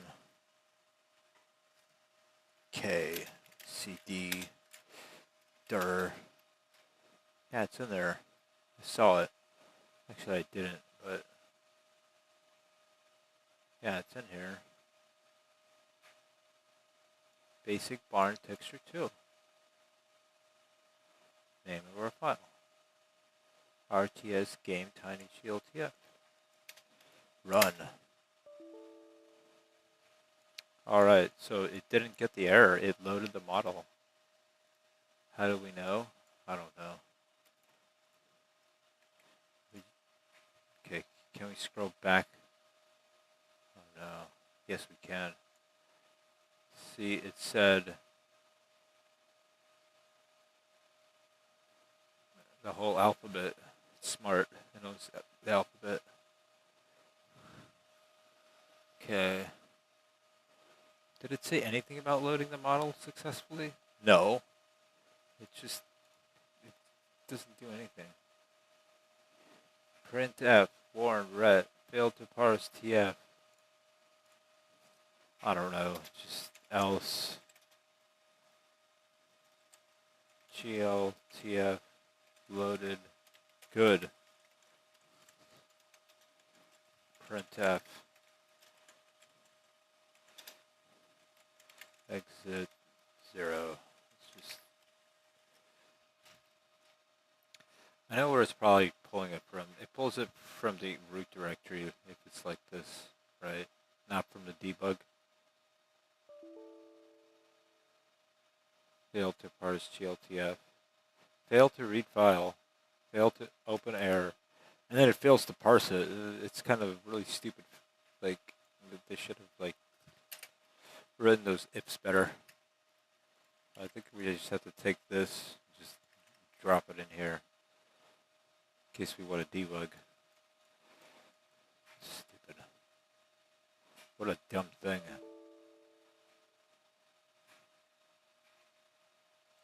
Why? Why does it hate us? Cares, okay. It means it goes in some other folder.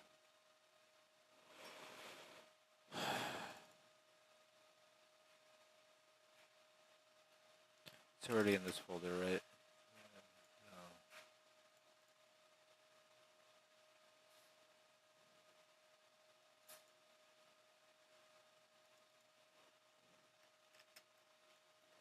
What if we put it here?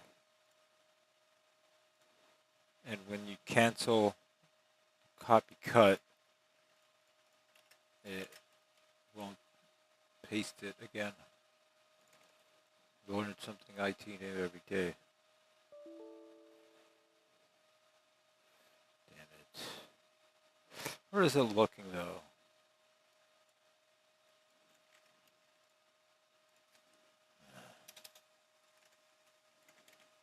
Do this.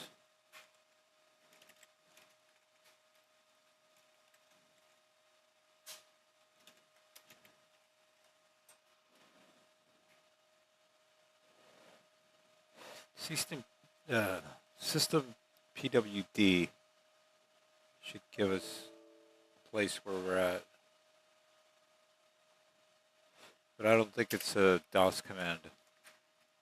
Aside from Windows PowerShell commands, which can support some Linux command. No, it shows us K. It does work. But can we see it in here? Can we just do this? Debugging. Working directory. Project dir. What is Project dir? Can we open the console here? Window, console, view, console, tools.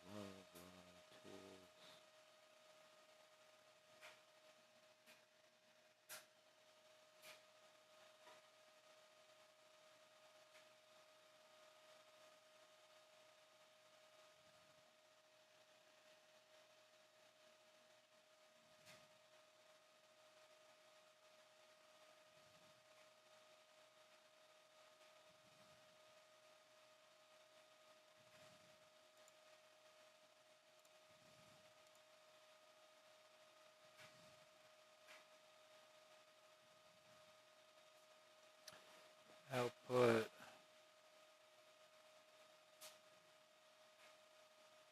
These menus confuse me. Oh, here we go. Terminal. Yeah, I've never opened this before like this. It feels like advanced. Okay. Okay, so it opens to RTS text renderer. Just plain. Okay. That's probably the best way to find out where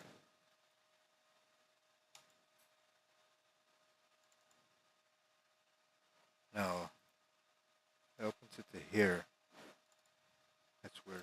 Okay, maybe we already put it in here. Okay, whatever. Let's try it now. F5. No. I feel stupid. I can't read a file. Dumb. Fuck. It's dumb. Where do I put it then?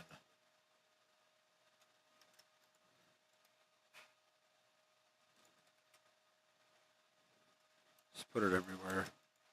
But that's the thing. It's like you kind of want to know.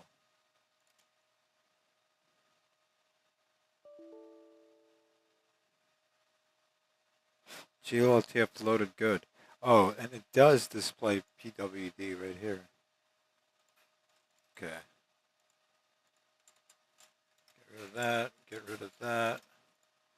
Now I need to go and see how do you render. Do you just call draw?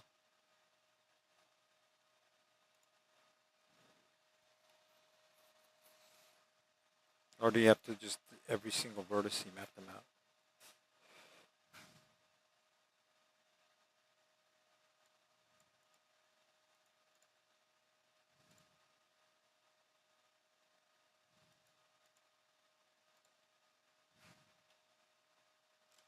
That's kind of cool. You can make your own like little level editor. I always like want to do that. Yeah, this is where I found this digital engine, the low level graphics library for rendering framework. It's kind of badass. I don't know if I found it here, but I found it somewhere. you search a bunch of shit on Grok, tell it to do stuff, and it'll just like reference you all the good stuff on GitHub. Even like some of the more academic, just randomness they set up, you're like, oh yeah, these students hated this. This is awesome. And you like take like half their code and like actually make it do something exceptionally good. All right.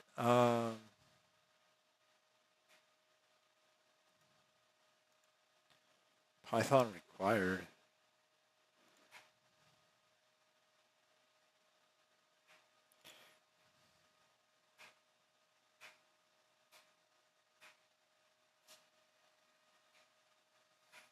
Tell me this thing is not hooked up to like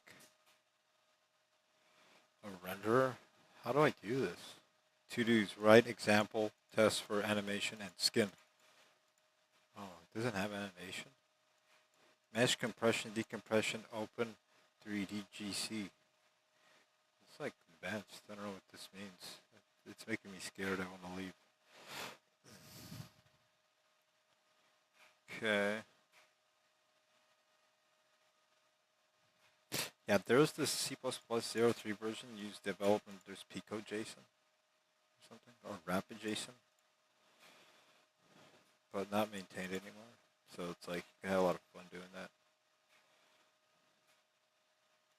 Loader example.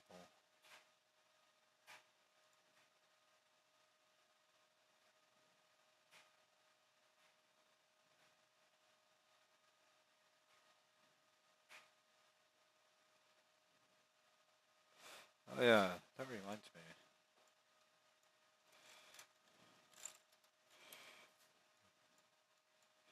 Just go to GitHub and just search how to render this.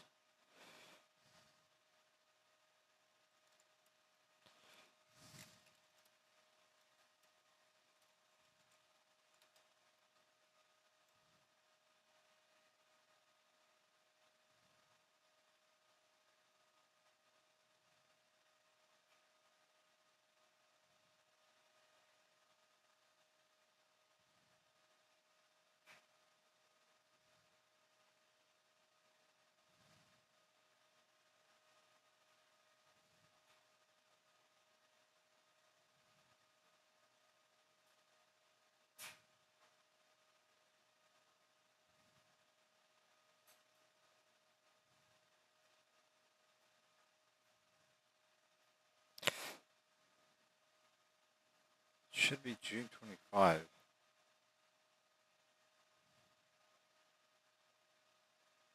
There was one.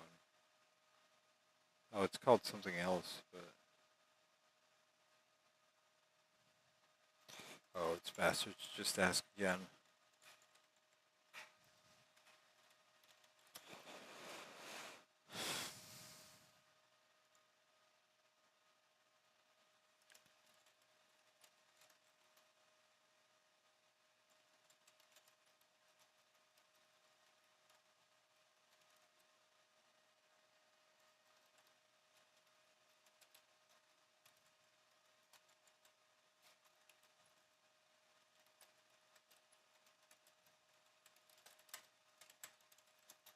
This is one of the things the AI is not really that good at. But it should reference something in GitHub. Alright, so we're going to need a shader.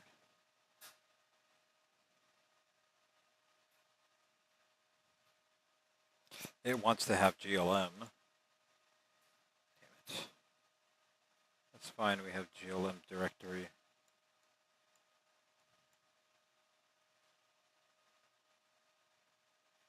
It knows it's standard C++11.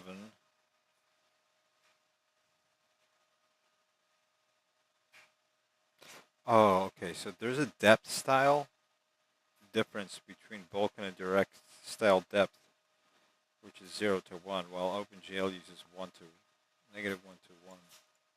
That's interesting, I never knew that. I'll just copy this just because it said that. I learned something stupid. That's annoying though, like how do you convert between the two? I go read a whole document now, what that actually really means.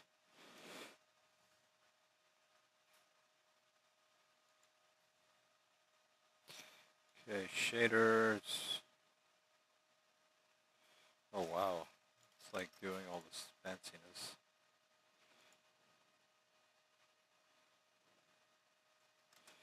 Okay.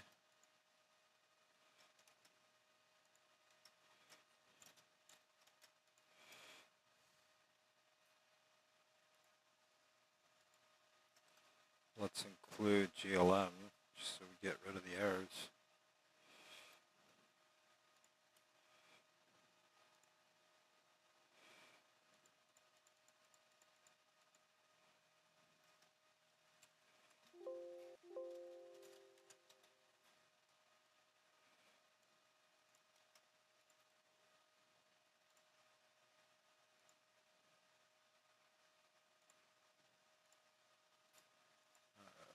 Crap.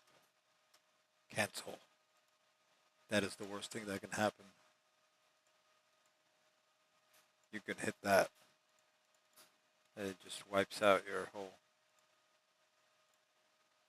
You have to hit cancel. Okay, let's compile that for a second. Alright, so he sets up the camera. It's just global.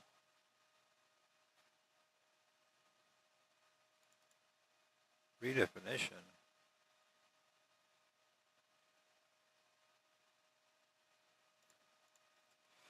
Okay. Later you can merge these two shaders. For now, we'll just leave them as two. Is our two will be shader program 2.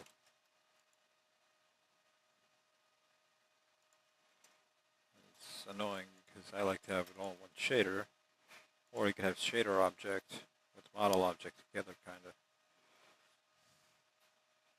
Mouse scroll, mouse input, frame buffer callback. I think we have that. We'll put this.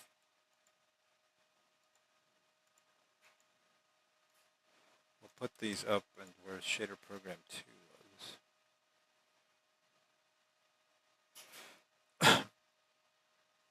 I kind of should have saved the copy.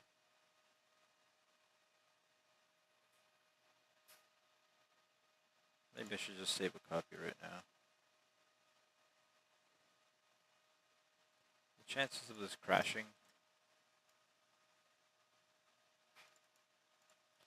due to Gemini, whatever, AI hallucination is like 100%. Copy main dot text. I don't care what I call it.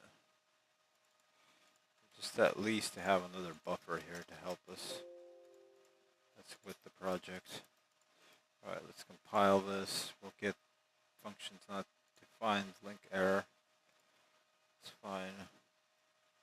Create shader.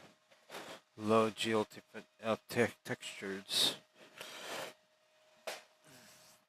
Draw node. This is going to draw this so inefficiently. Yeah, it's going to generate it.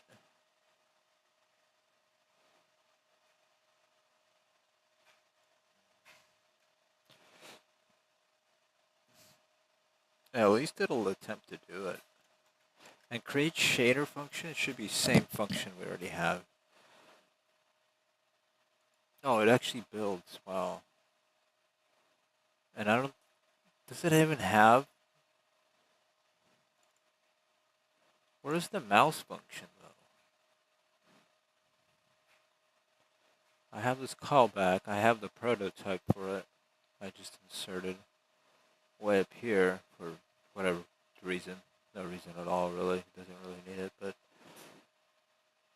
It's better for later, though, to have it. But...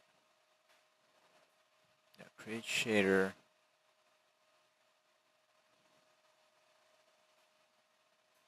These are the text shaders. Yeah, mouse scroll. Oh, it won't complain about these functions not existing. Mouse callback and scroll callback. They don't exist.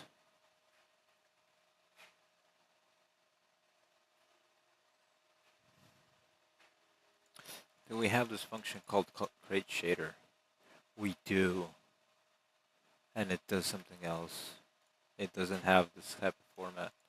All right, we'll have to create our own. What does this return? It returns shift type shader. The other one returns of type, yeah, and this is the type shader. Damn it, it's getting confusing. It's better to, yeah, whatever. It'll just be called create shader 2. Then we'll just copy paste as much as possible. Save time. Let's see if it wrote all the functions here. Buffers this. We need process, mouse callback, create shader. Okay. Let's see if we get error after copy paste this. Uh-oh. Whoops.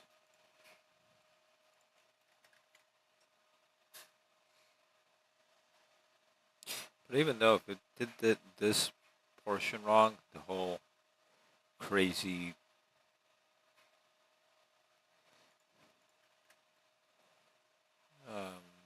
parse the file, basically draw mesh, draw node, draw mesh.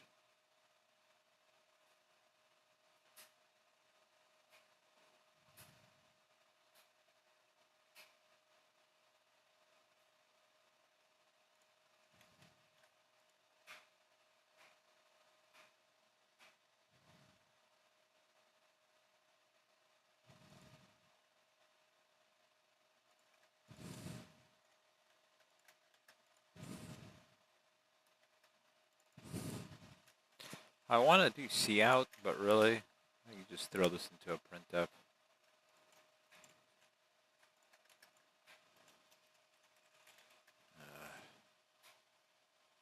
Yeah, okay. Just do it like that. Who cares?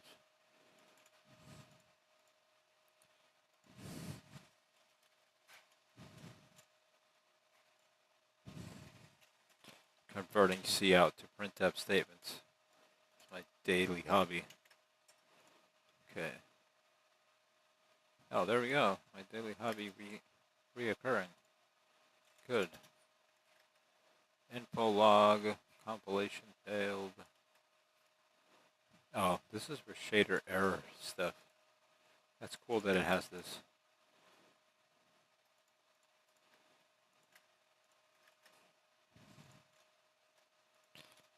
Let's see if it didn't link right.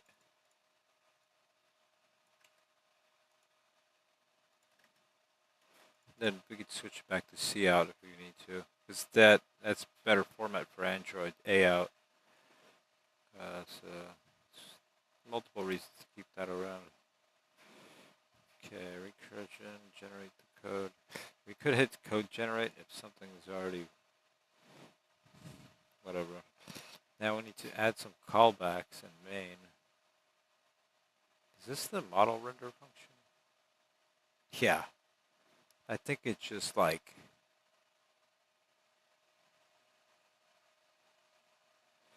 alright, first let's do the callbacks. Load from binary. We did this. We didn't define this like this, but create shader program. Use program shader program.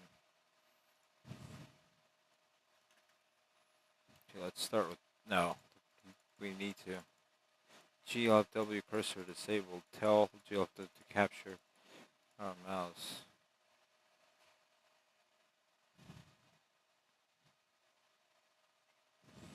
We need to add these callbacks.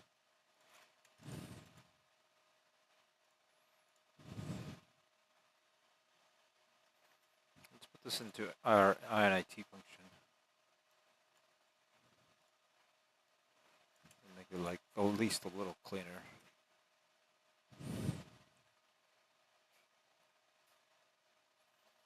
Depth test. Do we want depth test? I don't know.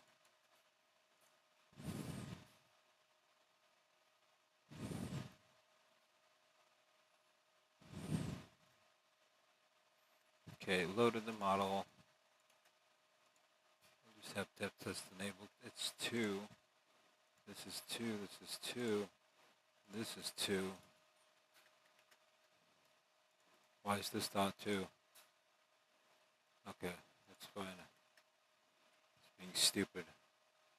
And this is 2. It's all 2. Okay, this loads. Okay, load textures.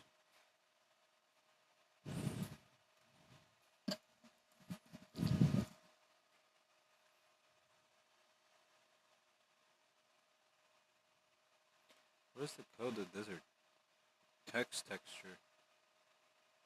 Oh well. It should be up here. It's the font thing. It's this thing that does it. Yeah, right here. Loads the font texture.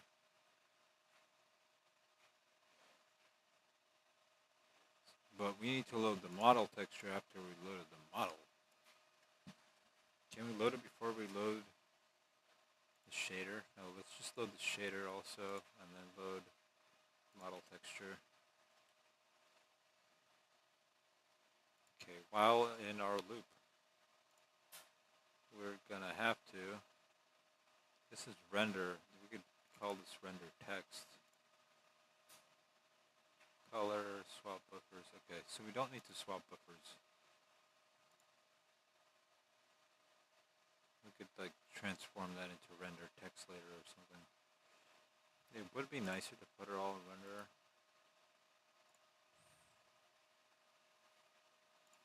Or just, I'm just gonna do it like this, void, render, model, and copy that block over. Process input. That one I think already has a process input, but we need this.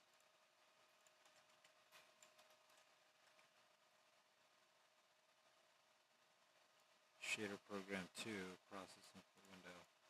Clear butt buffer. We might not need that. Just need everything that draws the model. How do we get more models? Do we just allocate more functions? GL texture IDs is not defined.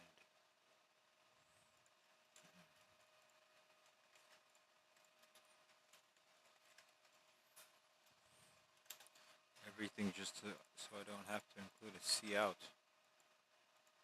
I mean IO stream.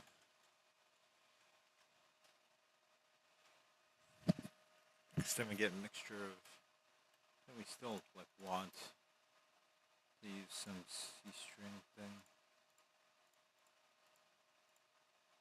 Set our uniforms. Hopefully this is right.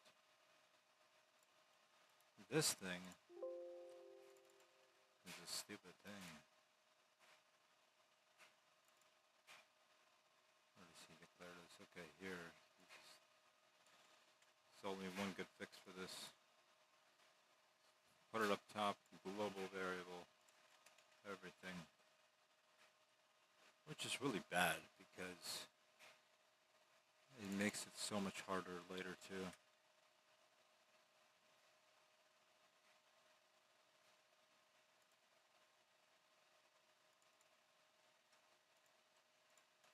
Have multiple models being loaded.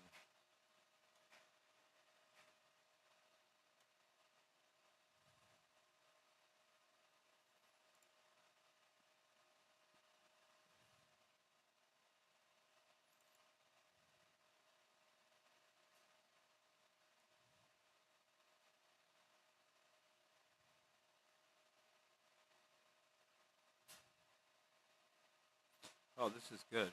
I like how it shows me a lot of information.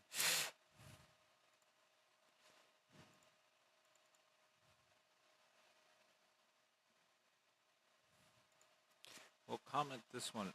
No, we'll just destroy it. We know it. We don't need it. I have one error basically, and this like Grok screwing up on GLM. There's no binary conversion. Parent transform types make a matrix out of the matrix data of node matrix. So I'm guessing he's doing bones here or something.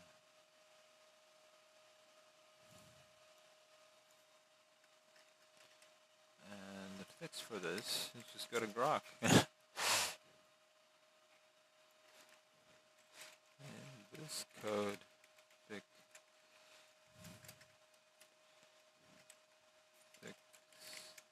this error.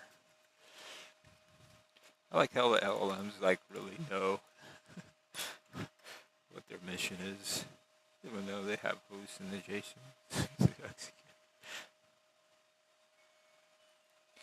Here's how to fix it.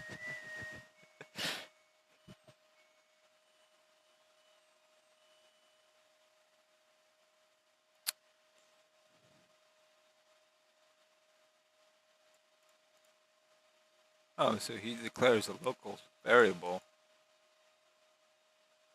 inside the. Oh, he doesn't know it's already declared.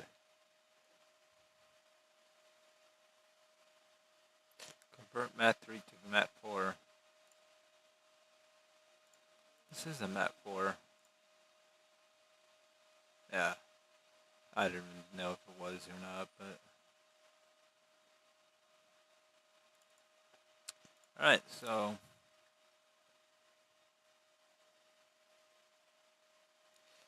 The answer is transpose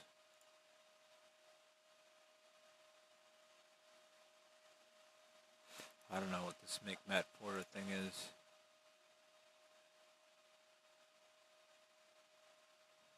Oh, I see. It's a conversion. It's from std vector double data to become.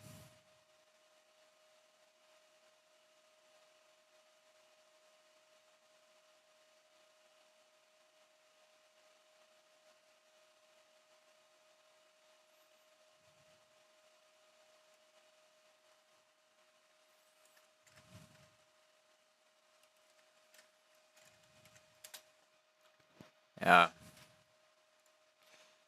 I already got the feeling grok is just brain dead on that one.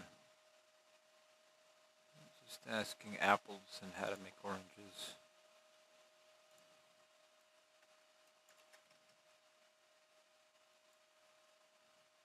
The real question is,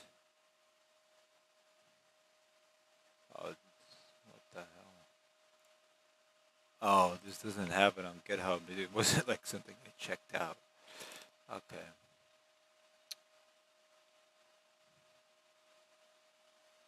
What if we just don't do this?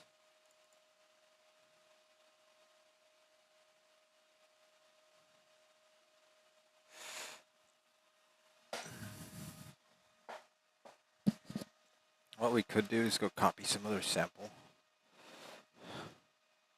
This was not right asking Gemini to do this for us.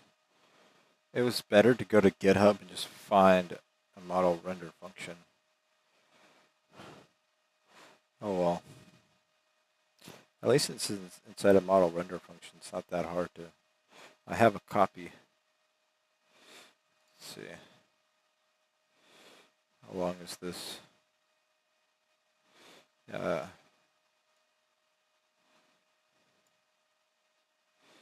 This has shader 2.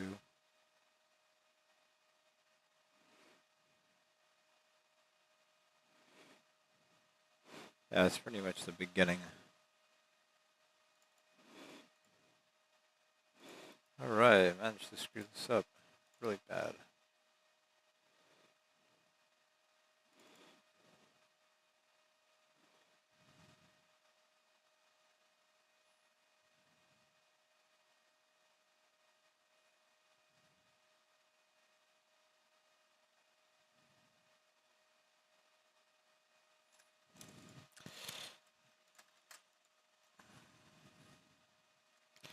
What the hell did that do? What the fuck?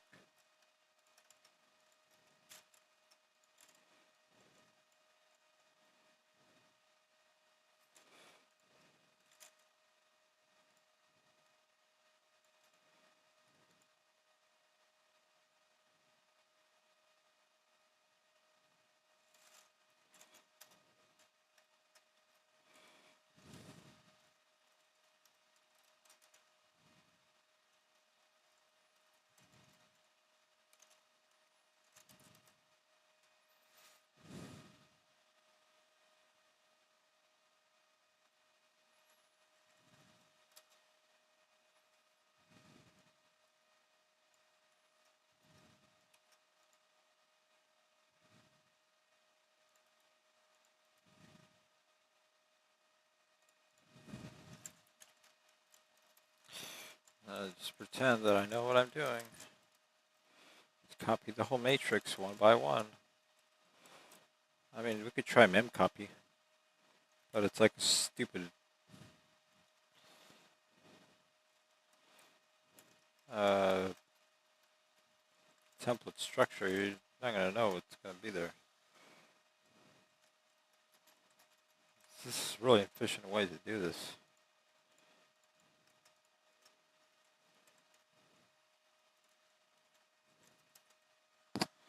How else would I do it except for this? I don't know. There's like a way to typecast it. I guess I have to go read some GLM. The query would be something like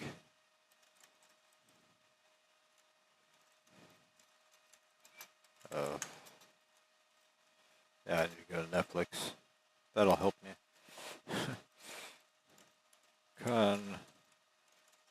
Convert 4x4 array float matrix to GLM mat4 matrix in C++. Yes, crazy stupid colors. What's wrong with Meta? Ah, exactly, that's what I was going to do. You don't need to do the I at J, you just straight up go through I. What would be the difference? These matches, these operands. Operand types are GLM4 float, packed high P, double candidate, template, operator. High pack does not match because argument 1 does not have match parameter. So,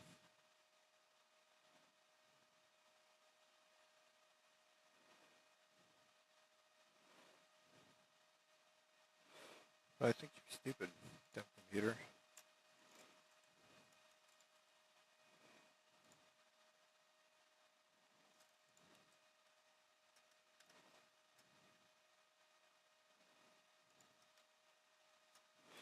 What if you do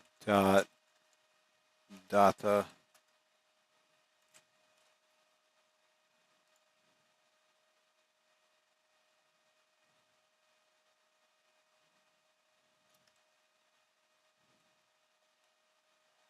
now let's go back. Let's do I float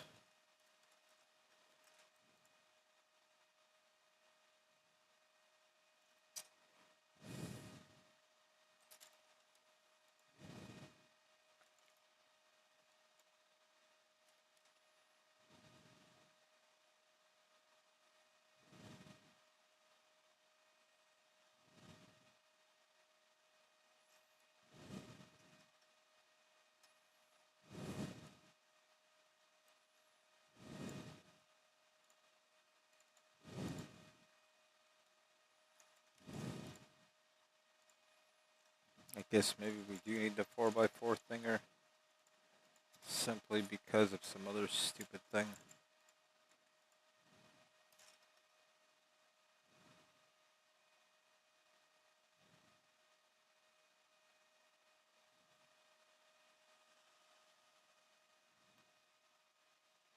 Your matrix in row major order, common mathematical notation, and some other libraries you'll need to transpose it before passing it to a mat4 or manually assign elements row column major order. I don't know what that means.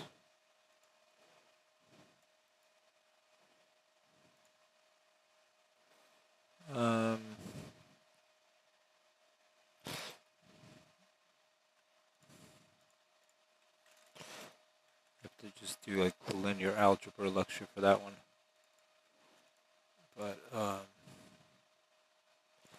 But GLM matrix, will that take it? Yeah, that'll take it. That's good. Then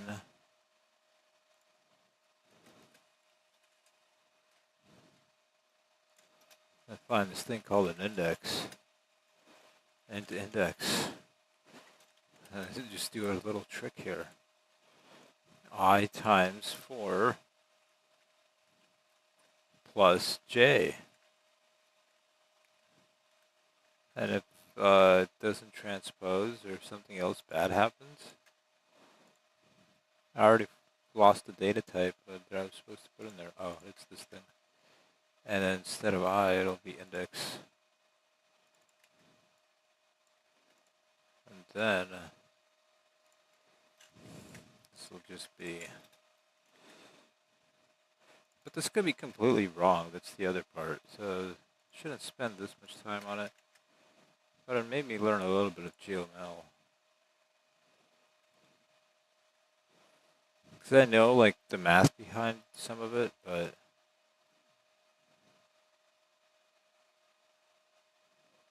the template notation stuff is, I get lost.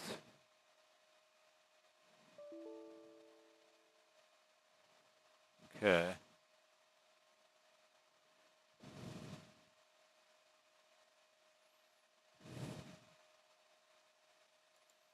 It made our cursor disappear. Okay, let's remove the cursor disappear thing. It's just kind of stupid. And we know something. I shouldn't have done this with Grok. I mean, Gemini. Because it simply just turned into garbage.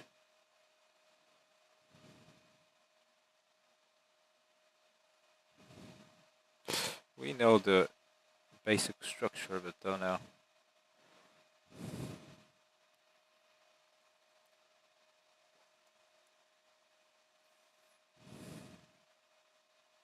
And we know that it's doing node math, so it's taking things like bones attached to each other in structures and multiplying their attachments or nodes together, their parent and their local, just from what we fixed for no reason.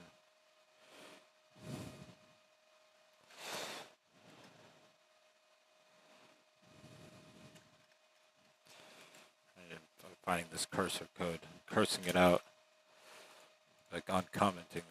Ah, I do want a custom cursor too. That's another piece of low code I wanted to mess around with.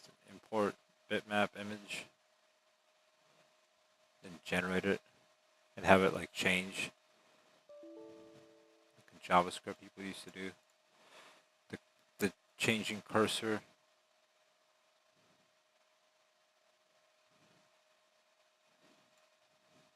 But the other part is, where's our text?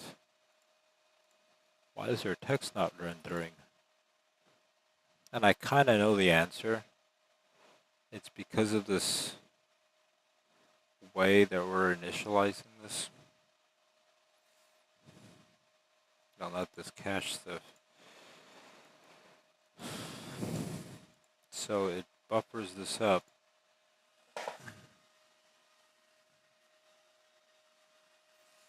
What if we don't do this?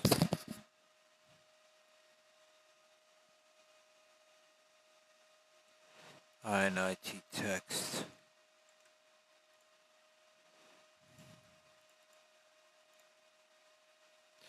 Okay, no INIT text. Then don't draw the text either.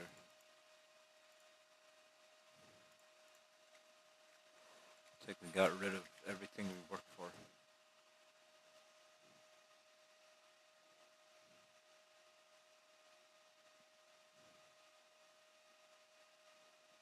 That's strange. It should have drawn the text anyway.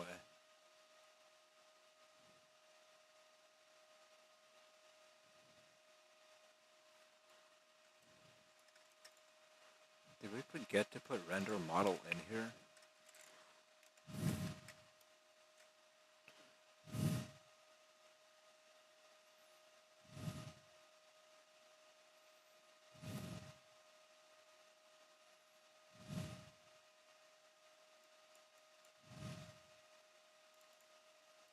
Huh, okay. It completely failed. But why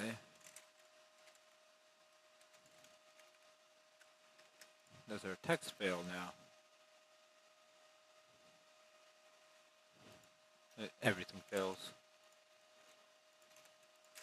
Bard did it. He fucking turned it into destruction code.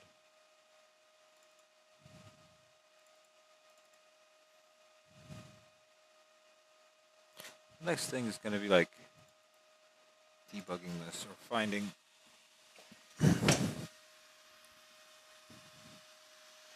what the fuck.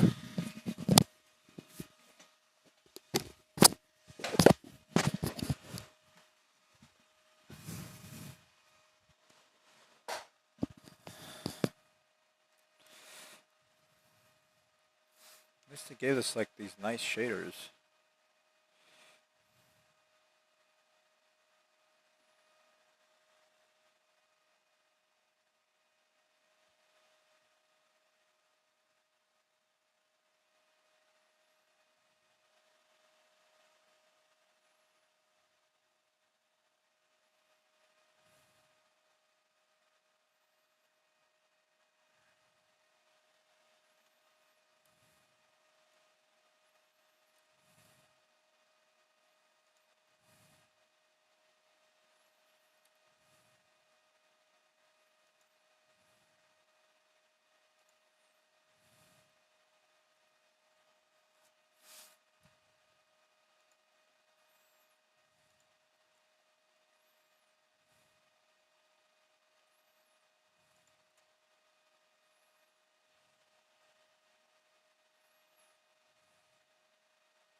The camera died.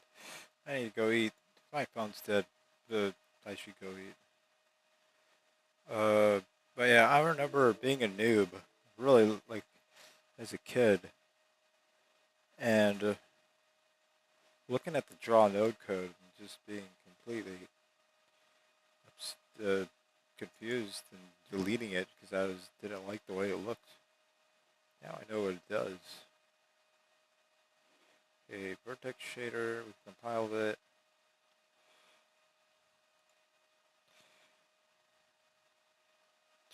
The shader program too. It got compiled, so we know it has a 6 in it. It threw some shit in there. Alright. So this will set up the camera, and it's nice because it set up the arrow keys and stuff to move around for us. The other thing we would need to set up is, like, I want to set up a sphere environment box, but setting up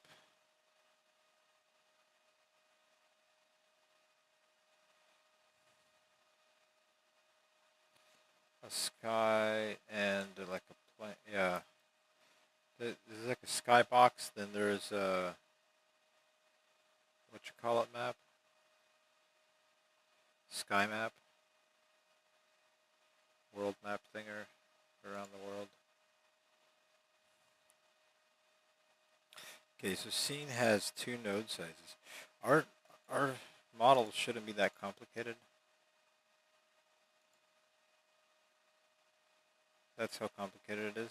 The buffer views are 9. Accessors are 8.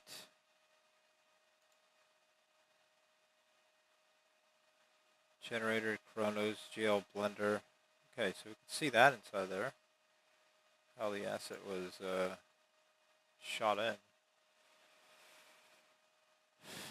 Okay.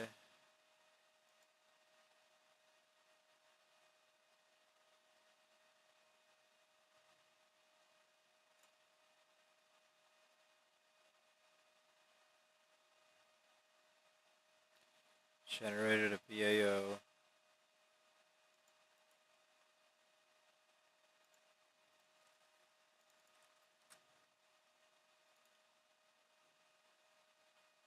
Maybe there's two things called VAO. There kind of is. One is capital, one is lowercase. That's kind of stupid. Okay. Be nice if everything was inside of one VBO. This program yet can't do that because. Okay. I'm just talking to myself about optimization later, but whatever. Okay. Attributes. There's 3.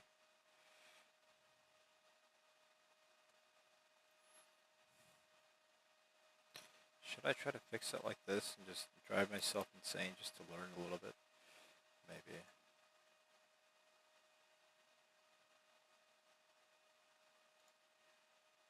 Because the answer is to go eat. But the real answer is this. Just go to our main function. And hit stop for now. Go eat. Look up this bool equals ret.loader from binary file on GitHub. It's the thing we tried to search was Gemini generated or Bard. I called Gemini Bard because that was the original Google name and because I don't know. I don't like the name Gemini. It's just my thing. I don't know why they would call it Gemini. Bard is just like a writer, like it makes more sense to call Bard, and it makes more difference from Grok because they don't both start with G, Gemini and Grok, but the G in Grok sounds different than the G in Gemini. GE completely changes the consonant, whatever. Alright, so all these guys have all these loaders. There's 972 files that we could look from. Animation loader. So these guys are going to do it right, most likely. OpenGL loves driver. What is this? Hey, open VR driver for VR goggles. Steam app. What? Cool. Open goggles. I didn't know they had this crap. That's fucking sick. I want to make one of those. This is like a project you could just make. OpenGL is an open source VR driver that allows you to use DIY virtual hardware and Steam VR games. Shit, like I was working on so much of this stuff before.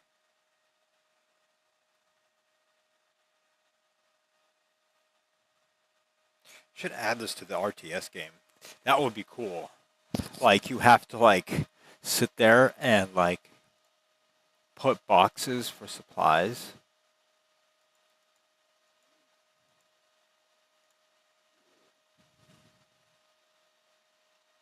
I might have seen this shit before. I just forgot it. Like, but.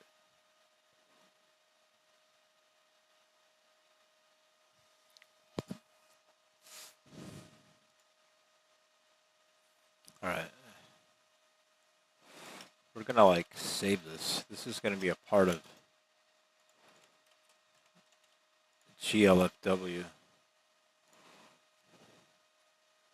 Alright. So I can build this stupid thing. Oh, what kind of chip do you need? Can you build this with Raspberry Pi? Yeah, serial USB.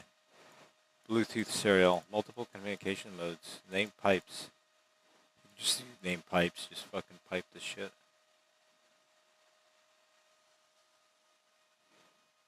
It's just like, how do they make the sensors? I think they just fucking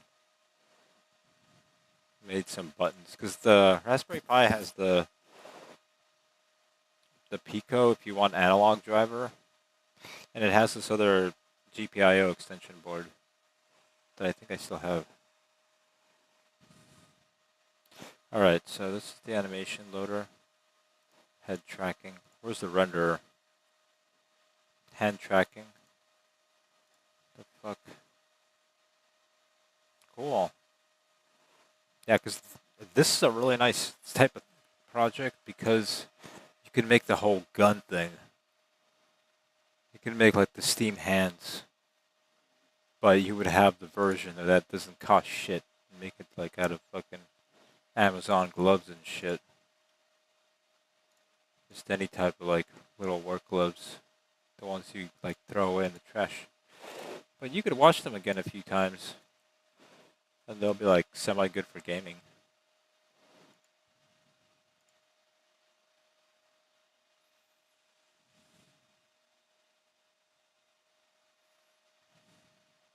But what we really needed to pull out of this, I got way too distracted here.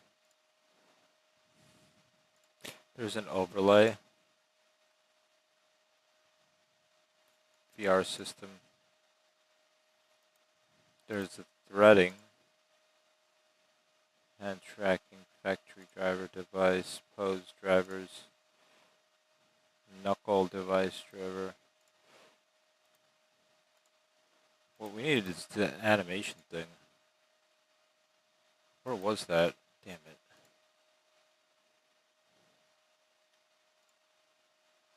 Animation loader.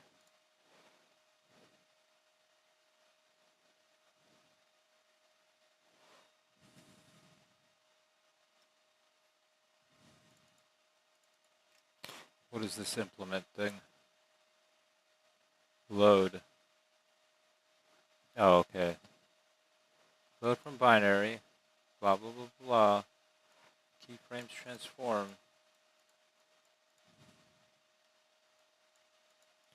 Yeah, I just need to go get food, but...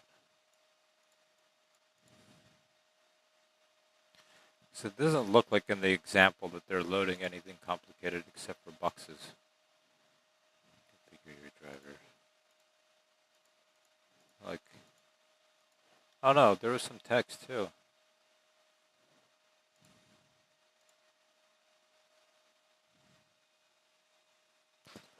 I'm guessing that they need like more help. That was like the development branch. Alright, let's see what's in this one. Field loader. We just need one that loads. Vista scene graph. Vista transform.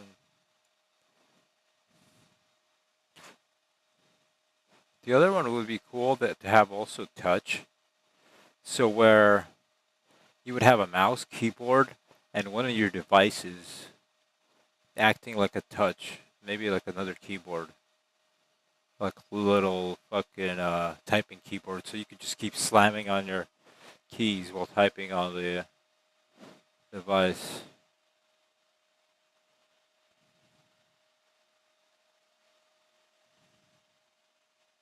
Or even having your device so you could talk through it and use the camera. I forgot about all these ideas. I need to write them down again.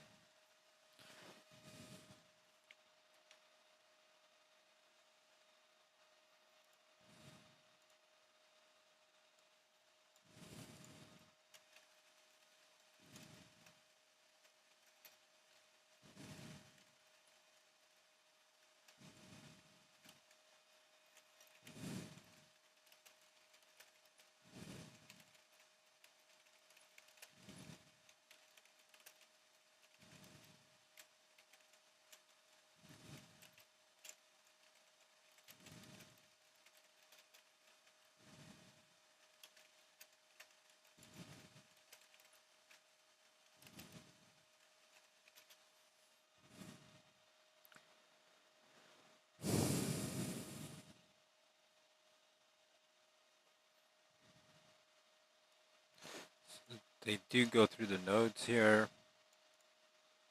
The scene has nodes, I guess. GTFL loader.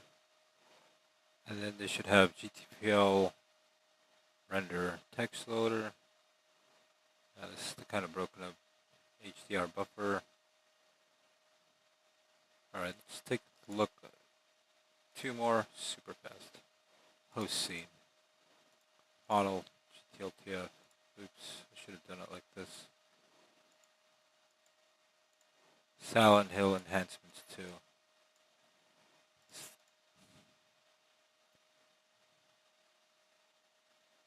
Yeah, this looks like it's the drawer.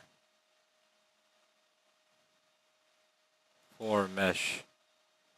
And then he dumps all this into a vertex buffer at once and then renders it, right? D3D. And so he's rendering this DirectX. Okay, what's going on here? Host scene. Add scene. Add scene. Blah, blah. Mesh. Skin-based mesh. Skins. Add scene. The textures. Parsing the textures. Material.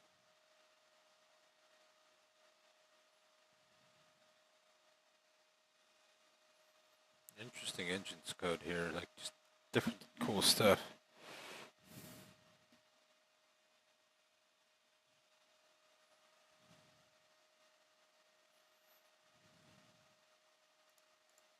Lighthouse 2 rendering system. Alright. So we just basically need to parse the model and then have it animate. CUDA 117. What is this? It's something cool for sure. Lighthouse framework for real-time tracing. For real-time ray tracing. GPU, CUDA, RTX, OpenGL. So it's a CUDA OpenGL ray tracer. That shit's sick. Wow. How old is this? 3 years old.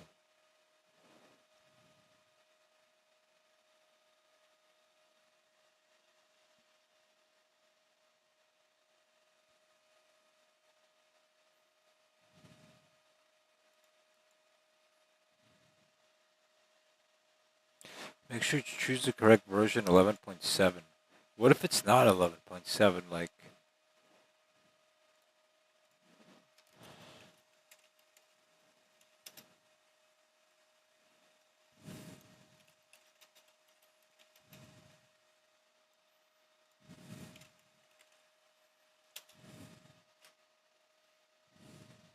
Oh, that's a good note.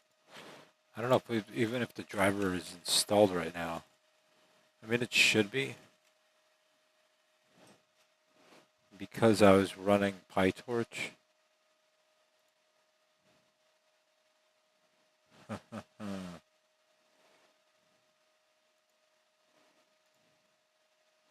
Wow. Yeah, I need to check up on my CUDA drivers anyway. So he uses TinyGL, TinyXML, zlib, all this crap. I'm GUI.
I have this opened later.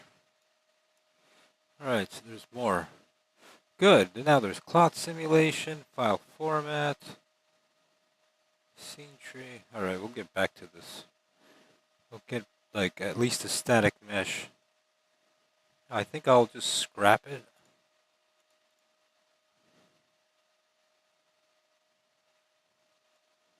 Then start over again.